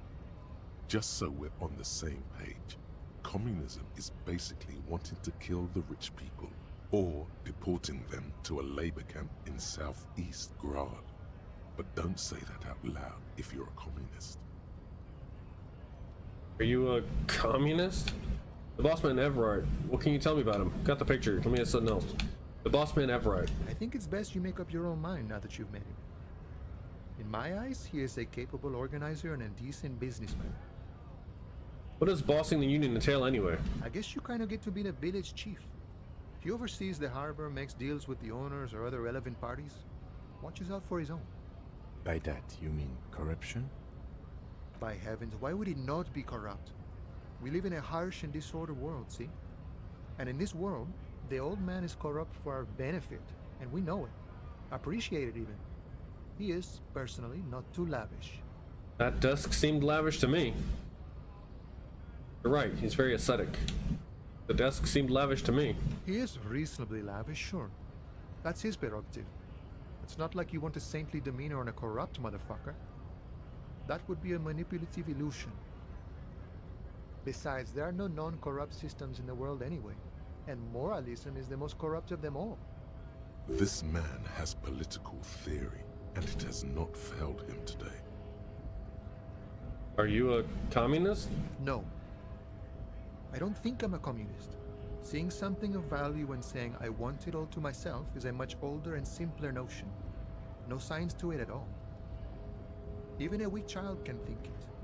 The only things holding someone back are I can't and I shouldn't. Right on, brother. Shouldn't take what's not yours. Cool, I don't have anything to add to that. Only things holding someone back are I can't and I shouldn't. So me saying you shouldn't, it's just gonna add on to what he's saying. Then how can anything ever be mine? But that's okay. We don't have to agree. The prairie is wide enough for all of us. You seem to have spent a lot of time thinking about the political situation. Sure, I've had the necessary free time. Fortunately, there's always time. The look in his brown eyes conjures up an understanding. For him, having command of his time is the most important thing. It all comes together now. The way he speaks about scabs, his general attitude. He's a follower of a 500-year-old Franco-Nigerian Boyadero code, itself an appropriation of Vespertine cool. That of a noble peasant or a traveling herdsman. True to yourself, independent in your actions, loyal to your friends. Maybe I am a boyadero. Doesn't sound that cool. Sounds antiquated, obsolete. I say. It's not disco.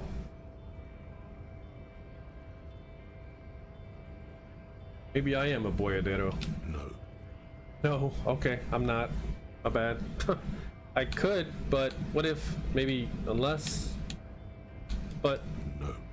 The man sits on the railing, his hands I'm not, reaching far I guess. and wide. Yet it feels as if he could effortlessly go even wider, if need be, an endless torrent of time. Good talking to you. Gotta run. Oh. He has something to say.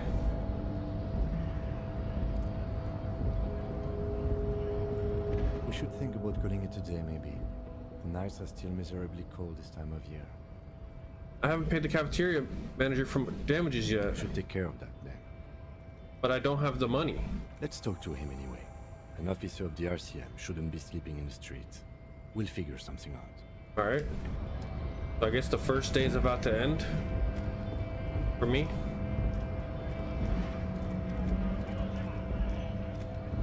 Damn, it is getting pretty dark. Hey, this guy's gone. Whirling in rags. Gardener's still chilling. Let me go back. Let me go out here first, though. I mean, we can't just leave the body out there. Who knows?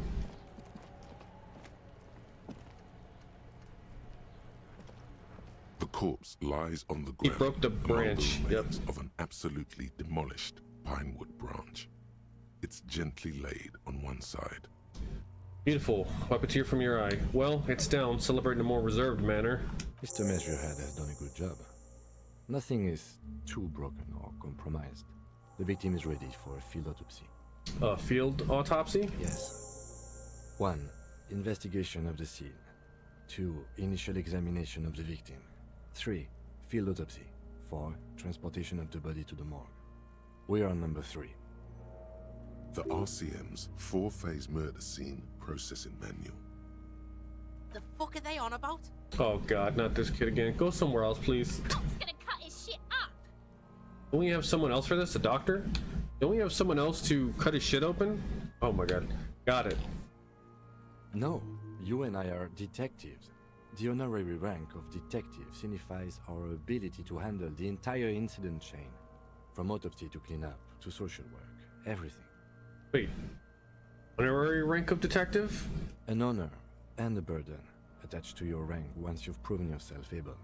Usually after 5 to 8 years of field work. Mine is lieutenant detective. Yes, I feel like a detective. You are. Your station would not have assigned you this case if you weren't. Now, the way I see it, He looks at the corpse with some disgust. I mean, I have 18 years, it said. it's either this, or we complete the initial interviews. We already met Evrard, that only leaves the Wild Pines representative. There's one in town, negotiating the strike. She could have information.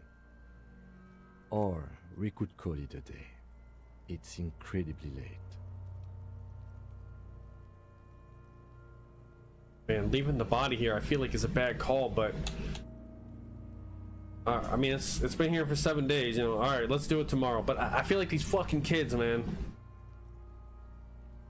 Parking lonely card. Yeah, let's do it tomorrow. Good call. Okay.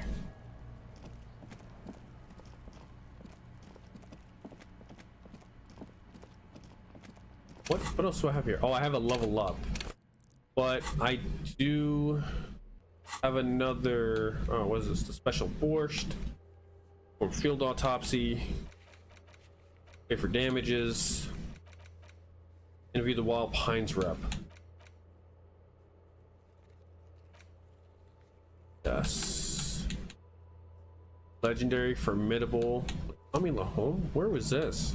Tommy Lahome. I don't remember that one. Okay. Oh, wait, hold on. Do this. Yes, confirm. And then... Oh, that one's almost done too. All right, let's put that one on. Minus 2.5 light. It is what it is. All right, let's get in here. Let's see if we can still talk to the cook. Whoa, this place is lively. Oh, shit. Karaoke. Oh my God, there's so many people here. Well, let me go talk to the cook real quick. Wait, where the hell is he? He's not here? Who's this? Can I talk to you? I don't think so. I don't think I can talk to these people. Oh, I can talk. Well, that guy's not gonna tell me shit. He didn't tell me shit before. Who's this? Oh, is that the chick from the upstairs? All about money, you know. Maybe we can. You know what? I wasn't gonna wake him up before, but maybe we do wake him up now. A deep slumber. Oh, and I didn't steal his ID. Ruckus talking to guard. Oh, so that kind of helped wake him up.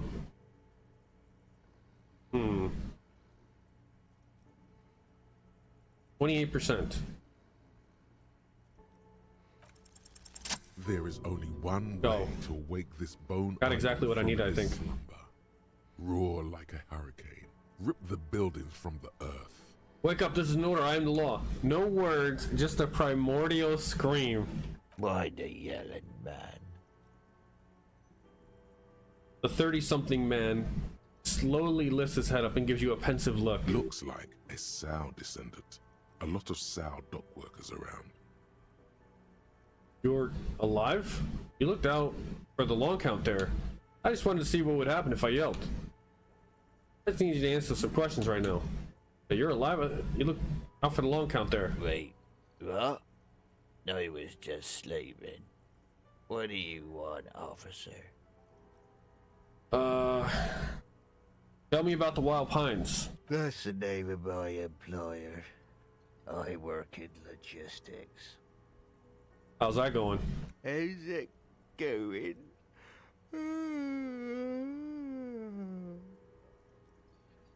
The dock worker lets out a big yawn, then stares at the cafeteria's terrace doors. Some fingerprints glisten on the glass. Haven't you noticed what's going on outside? Of course, it's a total madhouse. Not sure what you mean. I've almost never been outside of this building. Of course, it's a total madhouse. Good. Then you understand the gist of it. We would all be better off without the employers and their employment. For one, I can get some goddamn shut-eye. Right to sleep, I say. Are you sleeping here while the others are out striking? Who's behind organizing the strike? What about the dead body in the yard? Yours? Point at the bottle of the spilt rum. Yeah. Why are you sleeping here while the others are out striking? They got it. Majorette's got it. He's guarding the gate. I'm just getting some sleep. Or was. Anything interesting in your dreams? Thank God, no. Was it a fathomless darkness into which we ought to be deferred, like corpses to a mausoleum? Was it pure nothing, your consciousness no larger than a single grain of malt? Tell me, was it a bliss free of X somethings? You're right, let's talk about something else. Was it pure nothing? The worker stares at you, his eyes dry from sleep. A web of wrinkles covers his tanned forehead. I don't know what you're talking about, kind sir. But when I'm out, then I'm really out. No malt grains or whatever, no poetry stuff, just quality time. Who's behind organizing the strike? We are. The workers. The union. We know what we need. What's right for us. And there's no leader? Okay. I guess there's also Everard. He's in charge of the union. He's smart. Knows how to negotiate. He's got our back. What about the dead body in the yard? Yeah. What about it? Seem cool with it. You have many of those hanging from the trees here? Trying to find out what you know about it.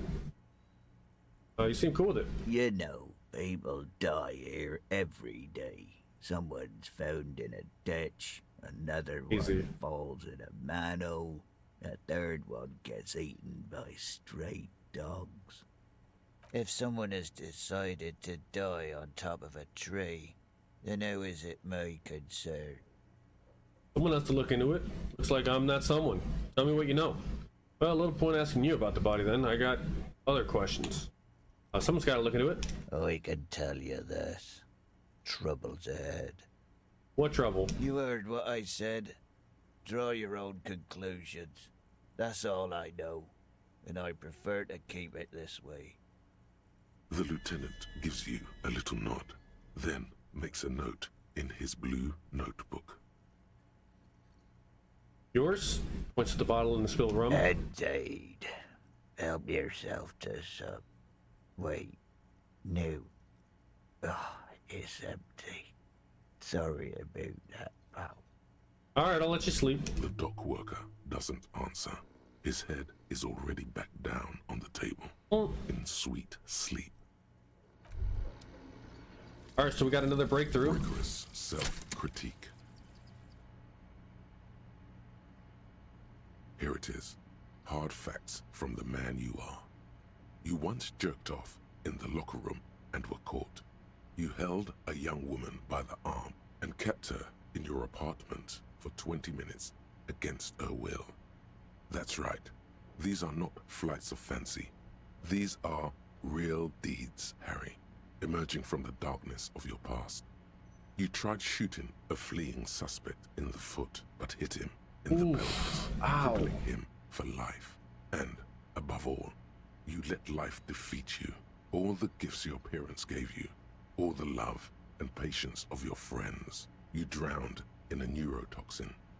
You let misery win, and it will keep on winning till you die, or overcome it. Damn. That was crazy. Intelligence and psych, red check failures, heal plus. Oh shit, so if I get failures, I get healed? Learning cap for paint threshold, race to sex, that's crazy. So failing has a positive? Cool. Okay. Oh wow, Hobo Cop. I could have got Hobo Cop. I remember I said something about that. Okay, cool. I don't know this song, but I want to do karaoke. Damn it. What's up? Can I help you? So, about that money I owe. Yes. Have you got it? I was wondering if we could come to some sort of arrangement about tonight. Does that arrangement include you paying me what we already agreed you owe me? I'll pay you back tomorrow. I'm an honest cop. I might not. It's cold out. I'll freeze to death because I'm losing the stupid money game. Come on, man. After everything I've been through, he was about to say something. Let him. I understand your predicament as the manager. However, he adjusts his glasses. I feel I must remind you that we are here to conduct an important investigation that also affects your business. Forgive me for saying this, but your colleague seems more committed to drinking, and... He stops mid-sentence. I mean no offense. It's really nothing personal. I just have to protect the interests of this establishment. Hold on. I still have my key, you know. Good luck trying to use it. Taps his foot against a metal box installed in the back of the counter. Draconian measures. All the locks have an electronic component. They have to be unlocked down here with a master key before your guest key will open the lock. This conversation isn't going anywhere, is it? I'll find a way. I'll break the door down. That's not gonna help me. Conversation isn't going anywhere, is it? Not until you bring me the money. Okay. I might have something in my motor carriage we can use when you're done here. Oh, Lieutenant, we're done here. Damn.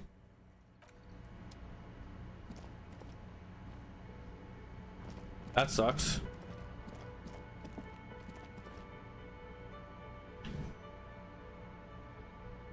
That really sucks.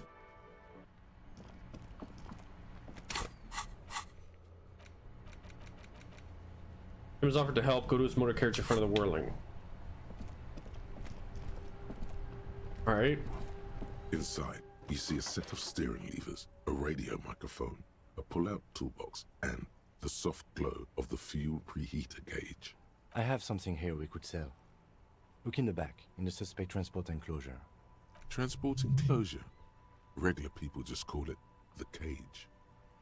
Hey, look in there. The cage at the back of the motor carriage looks rather uncomfortable. 4 shiny hubcaps are stacked against the seat. Their silver edges sparkle in the dark. I confiscated this for a little while back. We can take them to the pawn shop down by the Martinez Canal. What are those things? What do you mean you confiscated them? Said something about a pawn shop? Thanks, I appreciate your help. Take the spinners. Sorry, I can't take them. It wouldn't be right. Don't take the spinner. What are those They are things? spinner hubcaps, frivolous things you put on your wheels. When the wheels come to a stop, the caps keep on spinning. There's no real use for them, it's just for vanity. Honestly, that sounds like an amazing physics demonstration. What do you mean you confiscated them? A couple of weeks ago, I stopped a young man for going slower than the speed of traffic. Turns out he was some coalition official's son and high.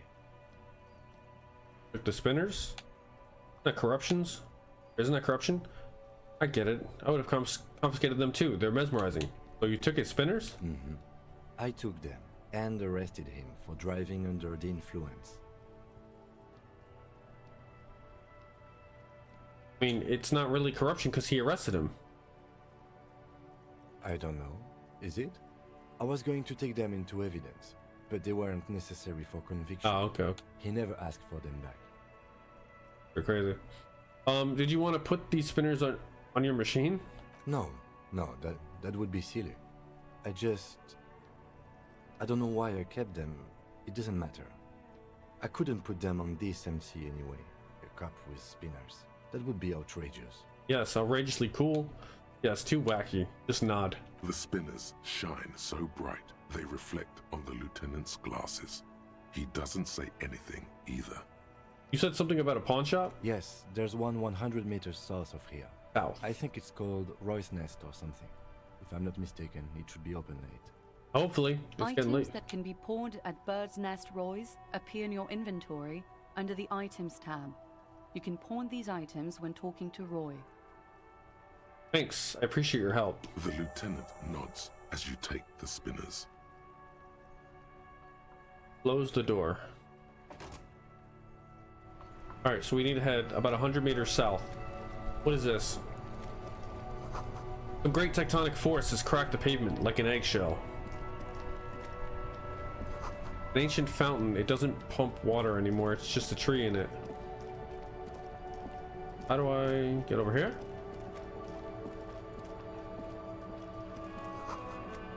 Tire tracks leading onto the roof. The slush and rain has washed them off. Look at that over here. What is this? Oh. Spirited chirps and clicks of swallows fill the air. I have to get all the way over there. This coin-operated viewer has been banged up, inoperable. Let's not go there. Let's go to the pawn shop before it's too late. Then I'm sleeping on the street.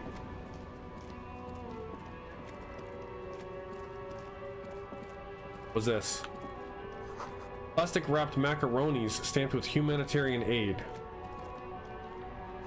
It says humanitarian aid, tuna fish, not for resale.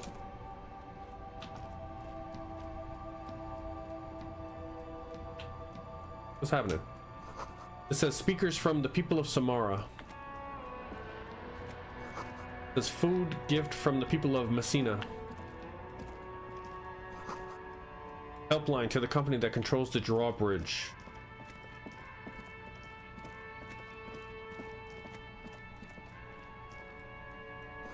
Roy's Pawn Shop. Fast cash for faster times. Nice. Okay. Check this real quick. Water lock out of order until Wednesday, 7:15 a.m. Okay. Alright, let's head into Pawn Shop. Damn, what we got here? Some kind of machine? An antique cash register? Bust of a woman. The plaque simply says DEI. In the dark, a film projector is whirring away. Mostly military wear with a few more eccentric fashions thrown in. A typical Martinez streetlight sits among assorted floor and table lamps. You know, I wouldn't be surprised if a piece of the armor is here as well. Let your gaze run over the streetlight. Is that a streetlight? Where did you get this? How much for the streetlight? Anything else you need to know about the light?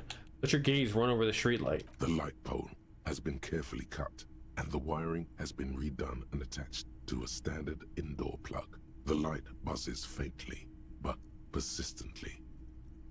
This would make quite a statement in your living room. Is that a streetlight? Yes, officer. As you see, it's in perfect working order. His manner is casual, but his speech is careful, measured. He wants you to know that he has nothing to hide. Where'd you get this? It was brought to me to be altered. We are not here to investigate the theft of city property. He leans in so the pawnbroker doesn't hear him. You have to admit it's rather clever what he's done with it. He pauses, studying the light. How much for the streetlight? 700 real. A bargain, I dare say. Are you out of your mind? There's one just like that on every corner. Even taking into account the risk of obtaining the light, that seems a bit steep. 700 sounds about right. Imagine it wasn't easy sawing off the street lamp. There's also the matter of rewiring. But the most important transformation is the light's placement among ordinary indoor fixtures, which has adjusted its morphological field. The light became suitable for use inside the home just a few days ago. There's nothing else you need to know about the light. Yeah, you know, that was just bonus. What's this? You see rows of toy soldiers guarding the rest of the trinkets displayed on the table. Some on horseback, others in rags, others yet in bright blue uniforms. All are stern and unyielding in their duty. Dig up a truly cool figurine in the box under the table. Everything you pick out seems faded, chipped, and sad somehow. Shit. Most of them are just broken toys. Back to knights on horseback. Big men on big horses, clad in lamella armor and carrying flintlocks, the kind that would mow down a line of enemy soldiers in the blink of an eye. Point at the knights on horseback. Those are Franco-Nigerian cavalry, right? Mm-hmm. I used to be very serious about my Franco-Nigerian knights. He looks at the dusty figurines in the dim light. Back to blue uniforms. They're not all blue. These figurines also wear gold coats and caps, complemented by orange trousers. They are variously posed, wielding swords and rifles with bayonets. Point at the blue figurines. Are these royalist soldiers? Which ones? Ah, those. Yes, they are. I find the paint job a bit gaudy, but children like the bright colours indiscriminately. Inspect the figurines in rags. This set of soldiers isn't meant to look impressive. A few have rifles, but most of them carry pistols. Some even shovels and tall sticks. Point at the figurines in rags. Are these even soldiers? You're probably talking about the revolutionaries, yes? Yes, they are soldiers, revolutionary soldiers. I think their poverty has been exaggerated for effect. When you place them next to the royalists, it doesn't seem like they could possibly win. Meant to give people hope. Even we can do it. Contrast is meant to be disheartening, as it ought to be. It is impossible to win against the cohorts of capital. Ask my friend Gart, whose bitch it made me. I wish it was more nuanced. As it stands, I cannot comment.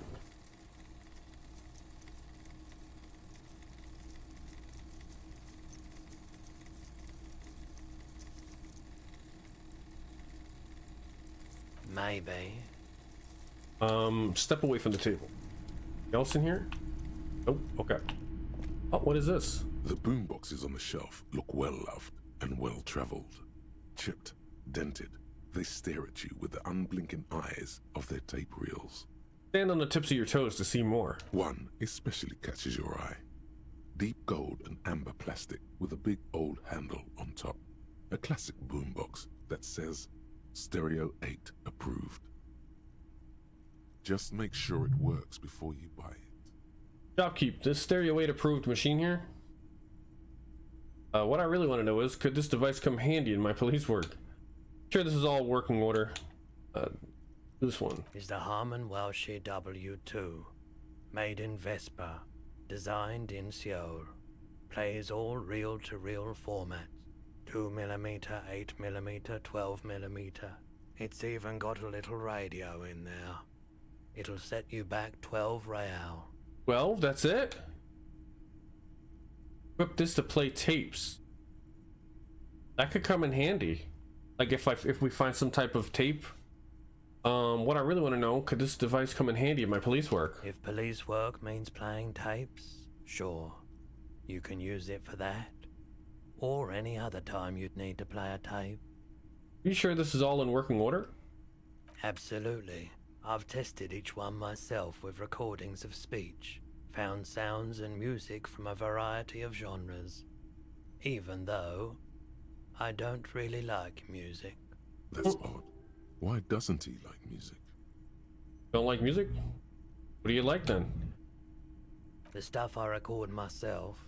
Silverware shaking in drawers as motor cars race by. Nocturnal animals climbing on the roof.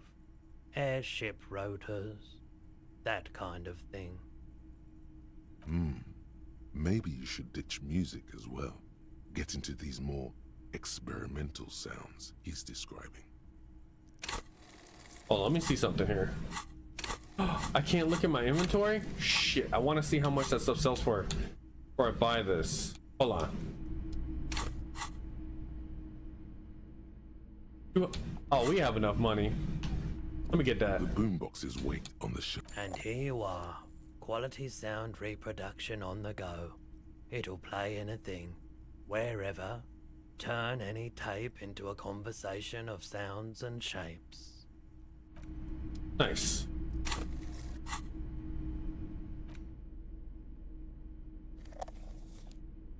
Oh, it's a big ass boombox. All right. Well, I don't have any tapes yet, but I feel like it could be useful later on, maybe. It's not often that I see officers from the RCM in my pawn shop. Man at the counter turns to you slowly. What can I do for you? He asks. Sorry, I feel like I'm interrupting you. Shake your head. It's shameful how insufficient the police presence is in these parts. Now that the RCM is here, tell me, had any trouble lately? Sorry, I feel like I'm interrupting you. Oh no, not at all. I guess I haven't had many customers lately. RCM or otherwise. Who are your customers usually? All kinds of people come through here. Locals, travelers, people looking for a deal, people looking for a keepsake, people who are terminally bored. As you can see, I have a wide selection of goods for everyone to choose from. Quite the collection. I may have something to add to it. Around typical vacuous consumerist objects. Honestly, I think some of your selections are, press your finger to your lips, more tasteful than others. This business plan is all over the place. You should specialize, zoom in, and recapitalize. Quite the collection. I may have something to add to it. It keeps me entertained. His attention is drawn once more to the play of light and shadow on the walls behind you. He's well composed, but underneath it you sense psychedelic processes bubbling. Some kind of drug, maybe. Okay, this boombox I bought, it should play this tape, right? There's something I'd like to sell. Electrochemistry. Roy high? And if yes, then what is he on? Exposure notice psychedelics. Okay, so I got a +1 because of that. Need to get a 12, so I would need to get at least an 8. 42%. You might be able to aid our investigation. By the way, do you happen to have any guns like the ones carried by cops? Someone else came here earlier today asking the same question. I promptly sold her the gun you pawned a couple days back. I pawned my gun? Fuck. This is a pawn shop, and it did feel as if you've met before. Oh God. I pawned my gun. The lieutenant shifts from one foot to another. Wait, I sold my gun? Was the buyer a policeman too? At least now I know how I lost my sidearm. Let's talk about something else. But I sold you my gun? You were adamant about getting rid of it, officer. Said you were undeserving of a service weapon of the Revachol Citizens Militia.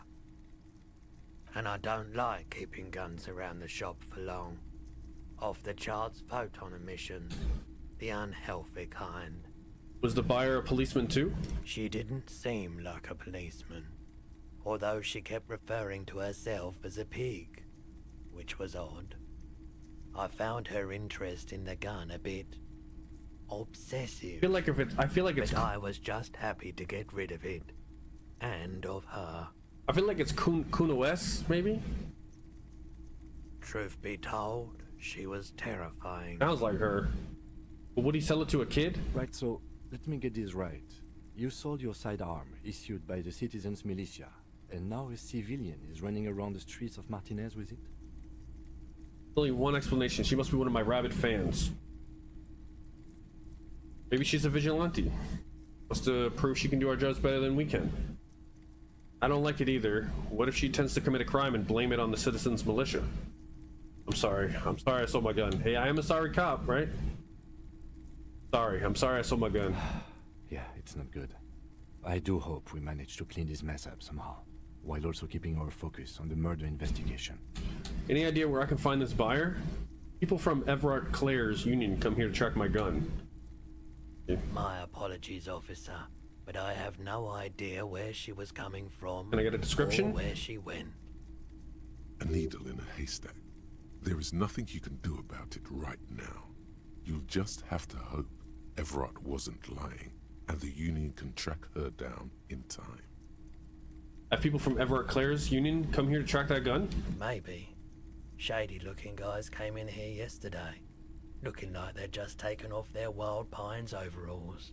They asked if I have a police weapon to sell. I told them I already sold it. They went their way.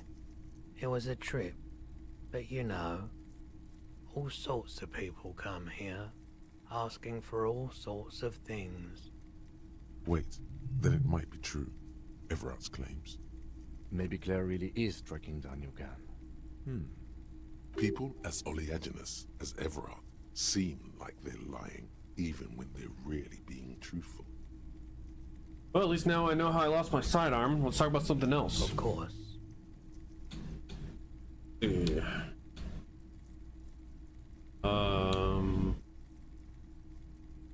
Boombox I bought. You play this tape, right? Of course. It's in working order still, isn't it? Just pick your tape and set it spinning. It all starts with the tape. I want to ask about my missing gun again. Sure thing. Thanks for the review. Let's talk about something else. Sure, man. You might be able to invade or be able to aid our investigation. I doubt it, but I can try and answer any questions you may have. Know anything about the recent hanging? I do my best to keep my distance from all manner of butchery. Bad for business. Bad for everyone. He doesn't know anything. Know anything about the Wild Pines representative that's in town? Can't say I'm a huge admirer of Wild Pines. And I can't say I trust any silver-tongued spokesperson of theirs. Fortunately, I have no reason to get involved. Wait, what do you have against Wild Pines? Have you met the Wild Pines rep? No, just people like that make everyone else see the world somewhat askew, at an angle that is convenient for them. Now, you have more questions, or are we Actually, that's all I've got. The pawnbroker's gaze is already fixed on the dancing colors. All right, let's try this. 42%. Okay, he definitely is high. Whatever it is, you've probably done it, and many other things besides. But you can't cut through the jumble of sensations to get to the answer. Looking at his wares, talking to him, that might give you more clues. Oh, okay, hopefully. Something I'd like to sell. We'd like to sell these hubcaps. The lieutenant steps in and hands him the spinners. Roy takes the hubcaps from the lieutenant and inspects them. The spinners appear iridescent in the dancing light of his pawn shop. Yes, these are very, very good. Did you defraud some foreign prince for them? Jump a mesk banger? No matter. I'll give you 200 real. No one was defrauded or jumped, I assure you. The lieutenant explains as the pawnbroker opens the register and counts the cash. Of course. I meant no offense. 200 real for you, officer. Delightful doing business with you. Do come again. Thank you. He takes the cash, then turns to you. Here's the 130 real you need for your bill. Do not waste it. The rest goes in his pocket. The rest is for him, to compensate for the pain of being separated from his radiant spinners. Imagine you just waste this money. Anything else you're thinking of selling? Both the lieutenant and the pawnbroker turn to you. I'd like to sell my clothes. I have a fascinating photo of a corpse here. God. I'll check my pockets, access your pawn menu. I don't have anything to sell at the moment. Check my pockets. Anything else you're thinking of selling? Handkerchief. Card. I don't know if these would actually come into play. I mean, this is his. I don't want to get rid of his thing. And this, I actually used. So, we'll get rid of these two.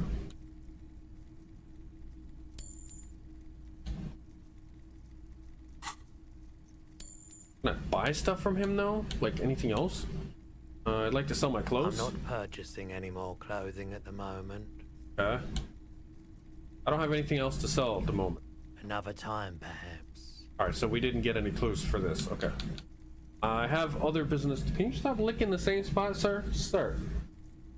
I have other business to take care of now. Alright.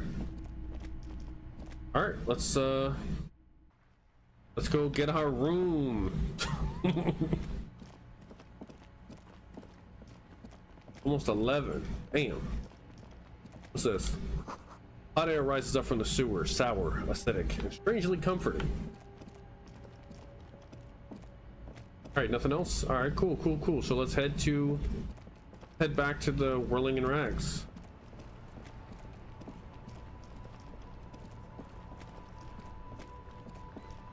That guy's gone. The gardener's still here. What are you doing out here so late? Hello again, officer. How are things? Body's down. Down? Do you mean the body is finally gone? Absolutely gone. The body's down on the ground. Oh, right. Can you tell me when you've taken him away then? Yeah, keep her in the loop. It's strangely enjoyable to report back on the minute progress you've made. Nice. Even to strangers. That helped. It's so late and you're still here? I'm a nighthawk. What can I say? He flashes a smile. She's still here because you're still here. You don't have to stay here because of us. I like the city at night, don't you? I have to run.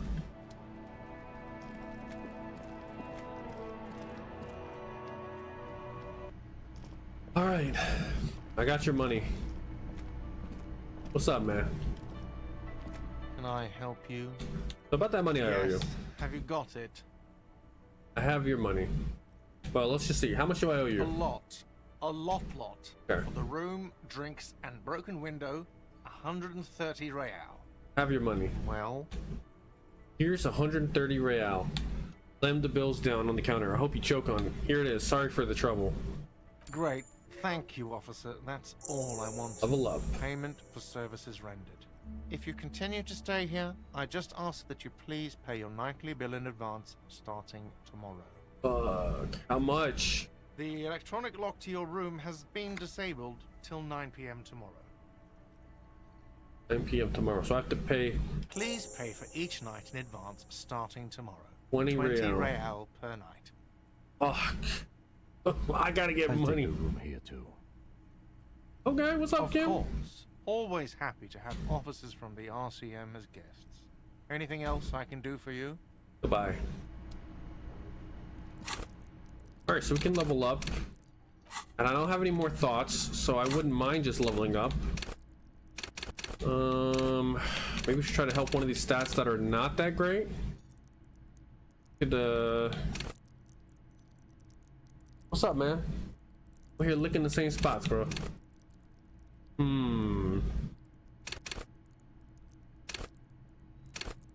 The authority. And I feel like the ones that I really use a lot aren't that low. Electrochemistry, though. I don't want to be a drug addict, though. Wait, healthy organs? I feel like that could help. Take the blows, don't let the world kill you. Oh man, keep your morale up. That could help because our morale does get fucked up a lot. Oh, but that's as high as I can get it, I think. Yeah. That's about as high as I can get it for now. Okay. Cool. We have 3 morale slots because that's what really gets hit. I'm gonna heal up. Oh, maybe I shouldn't. Maybe going to bed would have fucking fixed it. God damn it. That's all right. That's all right. All right. Go upstairs. Hold on. We gotta find money for rent and pay guard. So we need 20 real by tomorrow night. That's fine. Whose room is this?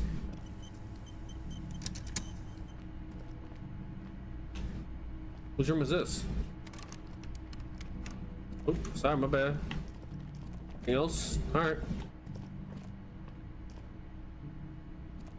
This is the door to the room you redecorated. Good night, Lieutenant. Just a moment. We should talk about our progress on the investigation. Let's go out to the balcony. Alright, let's go. Gonna have a little debrief real quick. The air outside is brisk. The lieutenant is silent for a moment. He listens to the traffic hum. Then... Now then, we should talk about the investigation. But I also feel you're a bit hazy on the RCM. Our role here, our rights, our jurisdiction, basically. He lights a cigarette. I don't know you smoke, Kim. How do you think today went? What are our powers exactly, the RCM? I didn't know you smoke. I have a cigarette every night when I go over my notes. It's something of a ritual. Huh? Oh man, he looks so devastatingly cool with that cigarette. I think I might want to pick up smoking. Do you have any more cigarettes? How did you get so cool, Kim? You mean this? This isn't cool. It's an unnecessary trial of will and unhealthy. He flicks the ash. Keeping the habit within the parameters he's given himself takes a lot of focus. It would be easy to simply quit. Yet, were he to quit, he would lose the cool factor. This man relishes his cool quite a bit, Bellator. Right then, the debrief. Yes, it's been a long and eventful day. How do you think today went? Well, we inspected the victim's body, so that's good. It was not easily approachable in that state, but we did it. I would say our initial inspection was very thorough, and we have solid leads to follow up on. Nice. Then you shot him in the chest, which wasn't ideal. Listen. But we did manage to get him down from the tree. So as they say, all's well that ends well. By not ideal, he means he can't believe he let you try that trick and would be angry if he didn't feel that outcome was partly his responsibility. I just really wanted to make sure he was really dead. I admit, I'm a little out of practice. I still can't believe I missed that shot. We still have to perform the autopsy, though. However, we did a thorough search of the crime scene. Moving on to the interviews. That's my forte. Unlike most cops, I understand how important communication is in our line of work. The initial interviews? Yes, well, we talked to some people. I wish we didn't have to do any of the interviews. People are treacherous. Initial interviews? Yes, well, we talked to some people. Including Revachol, a daunting adversary, if there ever was one. He wasn't particularly forthcoming with useful information, however. He's not saying much on the matter, because he thinks you could have gotten more. Bro, I think I really fucked that up with him too. As soon as I sat down in the chair, it was over. I'm sure I can get him to tell us more. He's a tough cookie, that one. I'm a little intimidated by him, honestly. He has stuff on me. Well, we will have to work through that. Damn. Claire also helped you, how should I say, remember your name? That's a relief. Big relief. It's a very serviceable name, too. I don't know how I feel about my name, actually. I want a different name, one I haven't ruined yet. Big relief. Very serviceable name. I don't know how I feel about my name, actually. That's normal. It's best not to give it too much thought. We didn't talk to the Wild Pines rep. We really must do that. Yeah, I gotta find her. I gotta find her tomorrow. Above all, though, today was exhausting. What's with all the running? You run a lot. Is that a standard Precinct 41 practice? I don't like to waste time, you know? My mind moves fast, the rest has to try to keep up. I'm training for a long distance run. I want to raise money for charity. Yeah, that's how we roll in the Precinct 41. I don't know why I do the things I do, Lieutenant Kisaragi. I don't like to waste time. It's impressive, especially for a man your age. And in those hills. He nods thoughtfully, tapping his finger on his cigarette. Nice shoes, by the way. I like the green. Goes with the orange. So what are our powers exactly of the RCM? They're quite limited, actually. The power officers of the Revachol Citizens Militia exercise most frequently is imposing fines of up to 1,000 real for offenses, in accordance with an interdepartmental schedule. 1,000? Why not more? Wouldn't that be an easy power to use? 1,000, why not more? The RCM's primary role is to ensure safety. We are not really supposed to play any part in the economic structure of Revachol. Wouldn't that be an easy power to abuse? Yes, although indirectly, as citizens can always request records from their local station. Officers of the RCM have been known to take bribes of less than the prescribed fine amount. It undermines trust in the RCM. Okay, what else? We can arrest people, of course, but rather than bringing someone in directly, it's preferable to serve a station call slip. It prevents confusion and overcrowding. Wait, how can you be sure the arrestee will show up? I see, and if someone resists? How do you know they'll show up? You can't. Those who don't show up become fugitives, though, and have fewer legal rights when they are eventually caught. It's about power projection. Thus far, they seem to mostly show up. I see, and if someone resists? As you may have gathered from the fact that we are expected to carry a record of our kills, like the one in your watermarks, we are permitted to use whatever force is necessary, and strongly admonished not to abuse that power. But so if I kill someone while on duty, what happens to the people we convict? Who makes all these rules?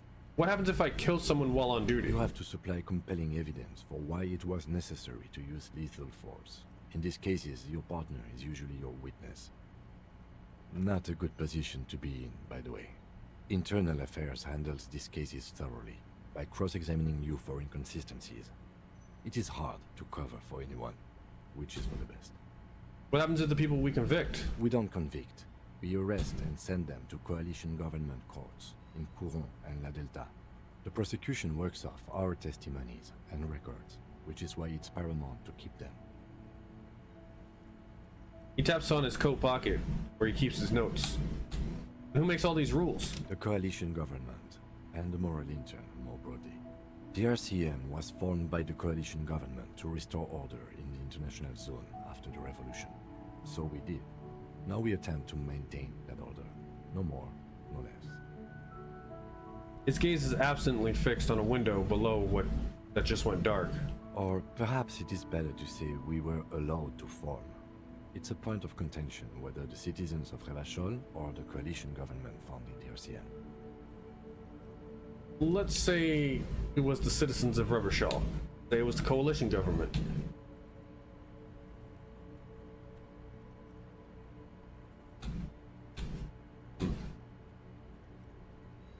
Let's say I'm just gonna say nothing. Silence.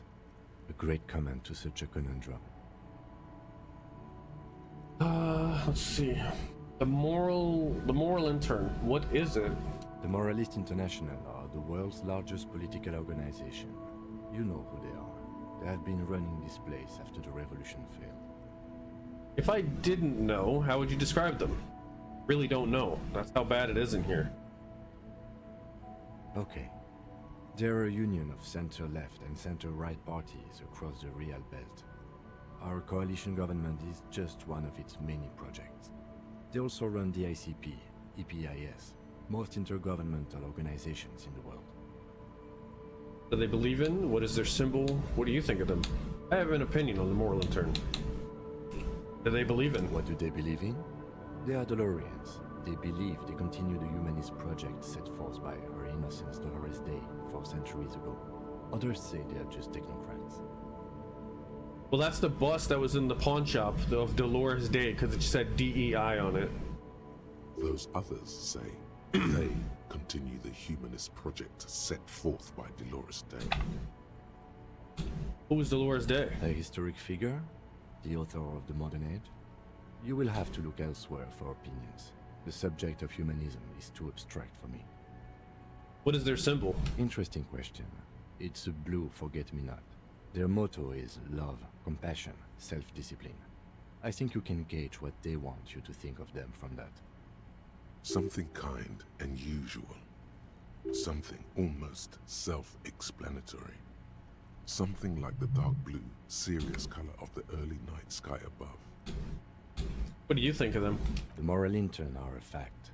I try not to have opinions on facts until they change. And it doesn't look like that's about to happen.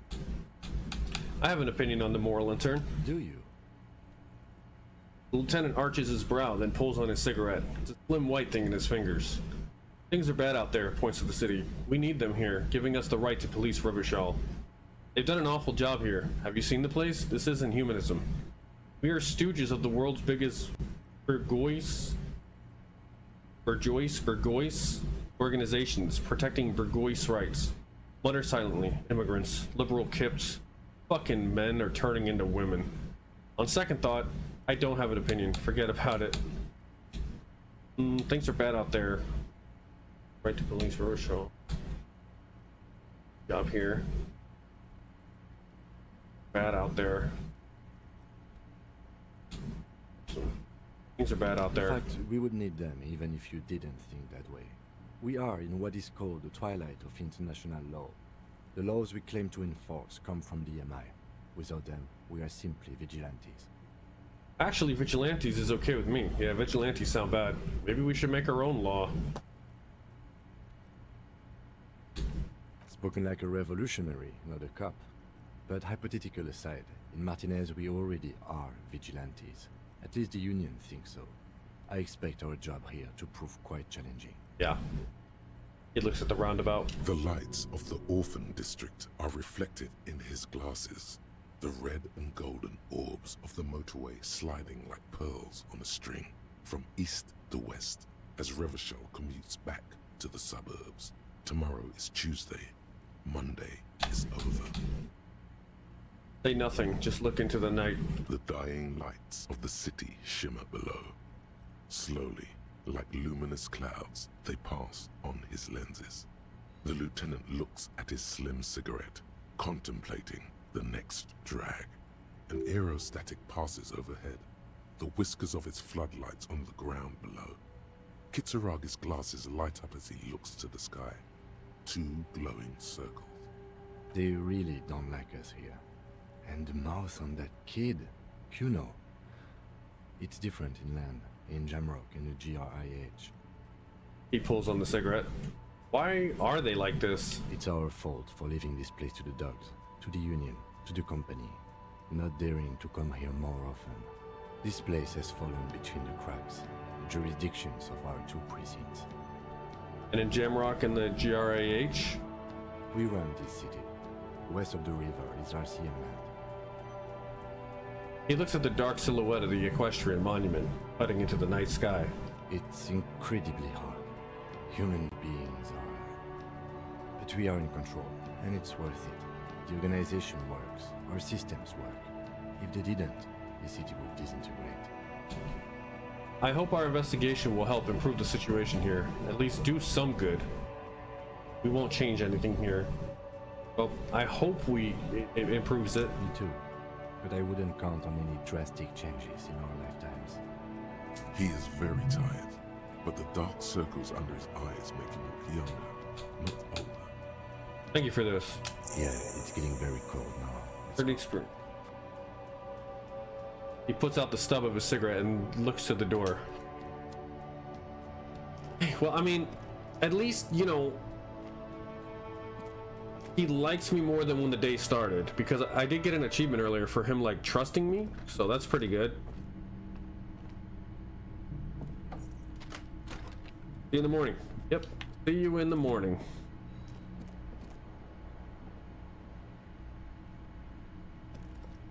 Do I just close? Can I close this like this? All right, there we go. And we already examined all these. That's the bed, I guess. What is this? Is that a... Yeah. A mirror hangs on the bathroom wall. In it, your face, adorned with the expression. Attempt to stop the expression from happening. I gotta put a point in electrochemistry for that. Okay, never mind. Wait, do I have a point? No, 70. I need 25 more experience. Use your chain cutters to fix the faucet. Stop stream from fogging up the mirror. Hold on. How do I... Mirror B for now. Hold on. The chain cutters. Chain cutters. All right. A mirror hangs on the bathroom wall. 58%. Your face, adorned with the expression. All right, 58%. The faucet is quite terribly mangled, but you just might be able to twist its parts into place. You handle the chain cutters deftly, applying just enough pressure.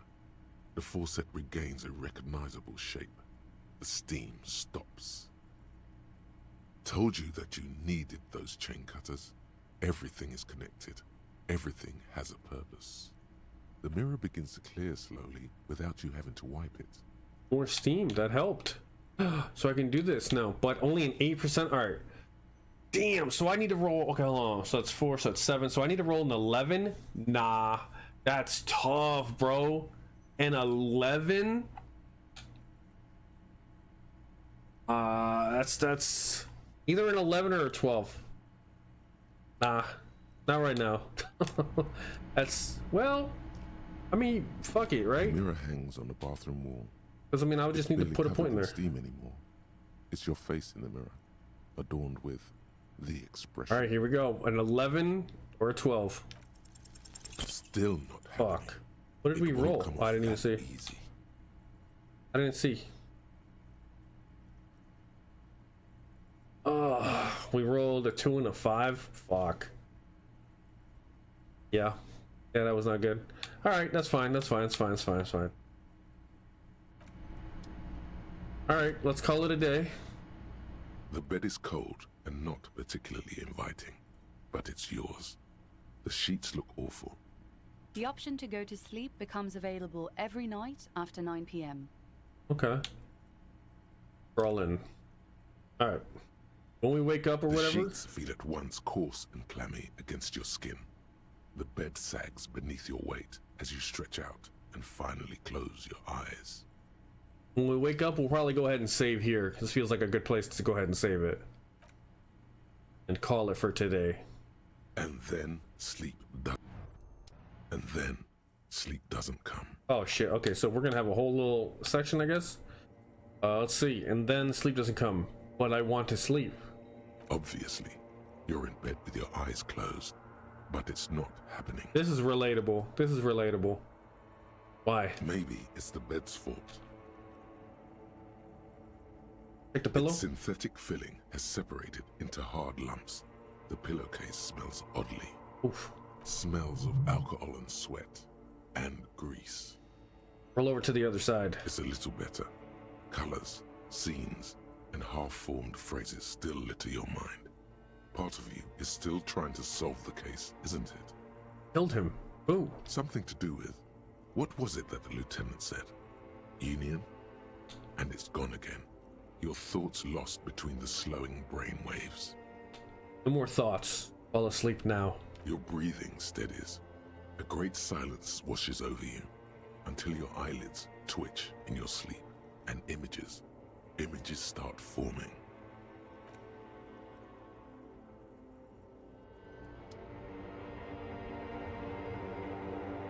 What the? Having a dream? Alright. Okay, so I can't even open up a menu. I could do this, okay. Wait. Hold on. Oh, I can't open the menu, okay. I was gonna try to put on the flashlight, but okay. That's me.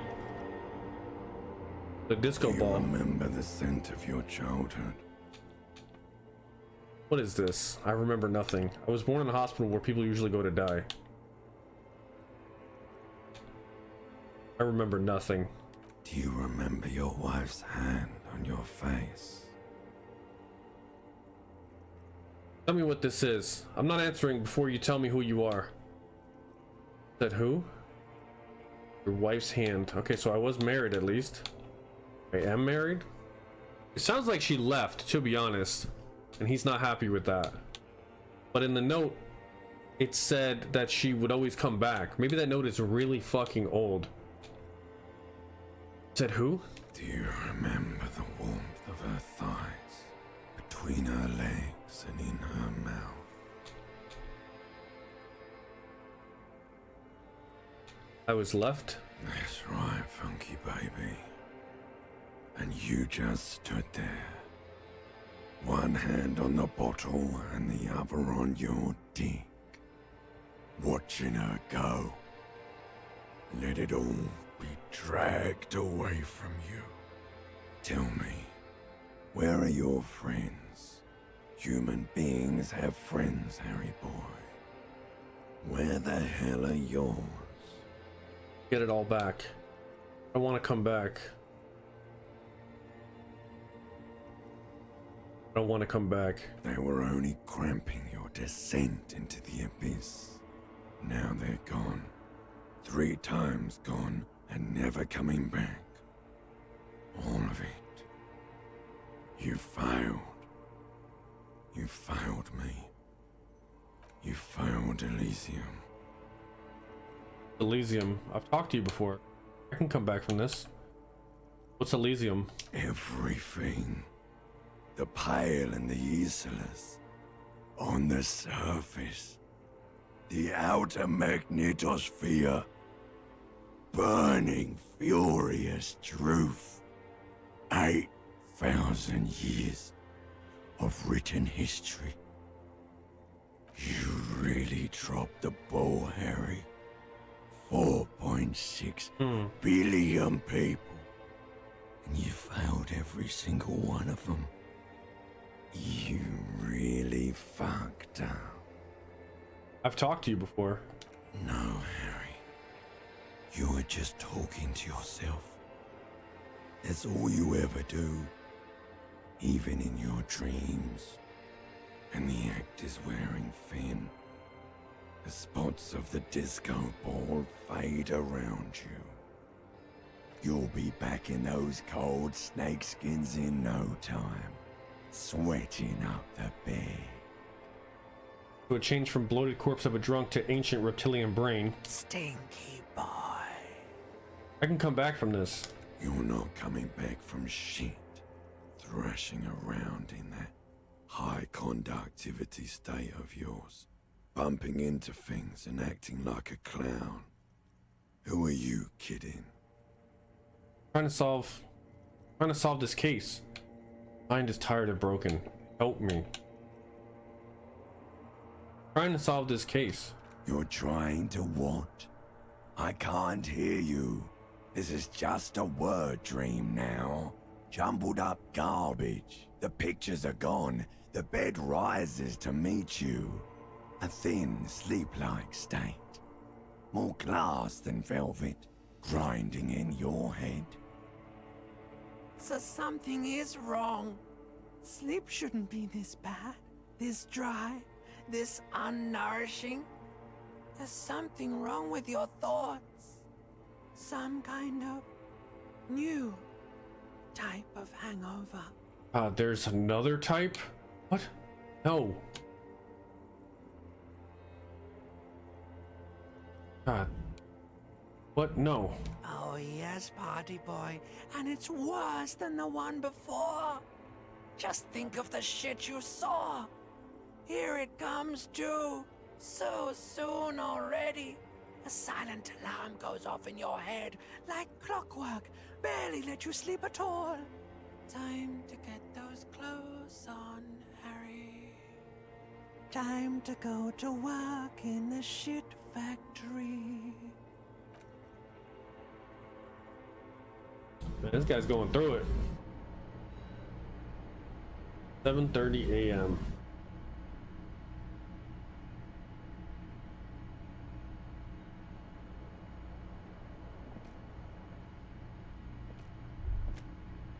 Good going, buddy. Oh my god, what the hell was that? I had the most beautiful dream, uplifting, rejuvenating. Is that how it's going to be now when I close my eyes? Yes. Wait till you see the one with the chick in it. It's gonna be a good one. You feel even worse this morning than you did last night. What chick? What the hell's going on with me? What chick? You don't know? You don't know? Some broad that messed you up. It'll come to you. It always does. What the hell is going on with me? You mean, why are you so tired? Too tired and down to even think? It is worrying, isn't it? You can't be a detective like this. Detectives need to be able to think. Why is this happening? Oh, that's not it. Really, I feel super good. Why is this happening? It's just that your heart has finally pumped all the speed out of your system, Buster. Okay, so I had a lot of speed. To get some more. You're too weak to say no now. Fuck. Waking up is the worst part. Maybe somewhere down the line you could decline. Damn it, so close. And I just put a point in there. Well, I can't put another point in because I can't put a max. Wait, is there a way to upgrade? Oh shit, I could put a point in here. Okay. Making sure. Wait, what is speed? I need to get more of it then. Acting is my life. Opt in. No, I can take this. I'm not going to go looking for speed. Wait, what is speed? Speed is a potent central nervous system stimulant. It kept you propped up all day yesterday, despite your debilitating hangover. How else did you think you even got up from this floor? It's power, man. It's professionalism. It makes you feel like you're young again and ready to detect. Ready to go to war against the world. No, I can take this. I'm not going to go looking for speed. Are you sure? Ready to live as this pathetic shell of yourself for days? Basically, a week. Let's be honest, 2 weeks. Maybe 3. You won't make it. Half the town will be dead by then. You will be fired. That's a lie. I can do this without the speed. Half the town won't be dead. Suit yourself, slow, sad shell man. See how you do without your spark. Right, and then we just gotta break through. Kingdom of Conscience. The Kingdom of Conscience will be exactly as it is now. Moralists don't really have beliefs. Sometimes they stumble on one, like on a child's toy left on the carpet. The toy must be put away immediately, and the child reprimanded. Centrism isn't change, not even incremental change. It is control over yourself and the world. Exercise it. Look up at the sky, at the dark shapes of the coalition airships hanging there. Ask yourself, is there something sinister in moralism? And then answer, no. God is in his heaven. Everything is normal on Earth. Alright, so Oh shit, wow. Moralist dialogue options heal +1 morale, but the learning cap for volition raised to 5. That really helps. Learning cap for logic raised to 5. Okay, cool. What do we got here? Find money. Wait, what? I couldn't move before. Okay. So yeah, so we gotta find at least $20. I think we only have about 2. Run the numbers victim. Yeah, so around 1 p.m. today we can get back on there and call Alice and see if we can get more info on the armor. Map. Cargo container door. Oh, that's that one. Okay. And then these. Okay. Oh shit, I wanted to look at this. Oh yeah, look at that. So that's all the way up there now. Rhetoric. Where was the other one? I don't remember. Maybe it's... Oh yeah, look at that. That's good. Okay. Let me see if this reset. Go quick. Mirror hangs on the bathroom wall. No, I can't reattempt it. It's your... I wasn't sure if you could just reattempt it, if it also reset the attempts daily. Alright, but yeah, let's go ahead and save right there. Because we did a lot today. That's a good stopping point. We can start next time, which next time we're going to be playing this is going to be on Monday. Next time we can go ahead and start day 2 and see what lies in store, see if we can make more progress. Oh, actually, you know, looking at this stuff on the right now would probably make more sense. Yeah. Okay. Wait, do we still have that thing equipped too? No, okay, it's not in our hands. Don't be afraid to say weird things. People are more forgiving to persons of power, like police officers. Need to do something behind Lieutenant Kisaragi's back. Sneak out after he's gone to sleep. Oh, okay. Short on money? Equip a plastic bag, collect bottles, and sell them at Freet. Yeah, I need to find the bag, though.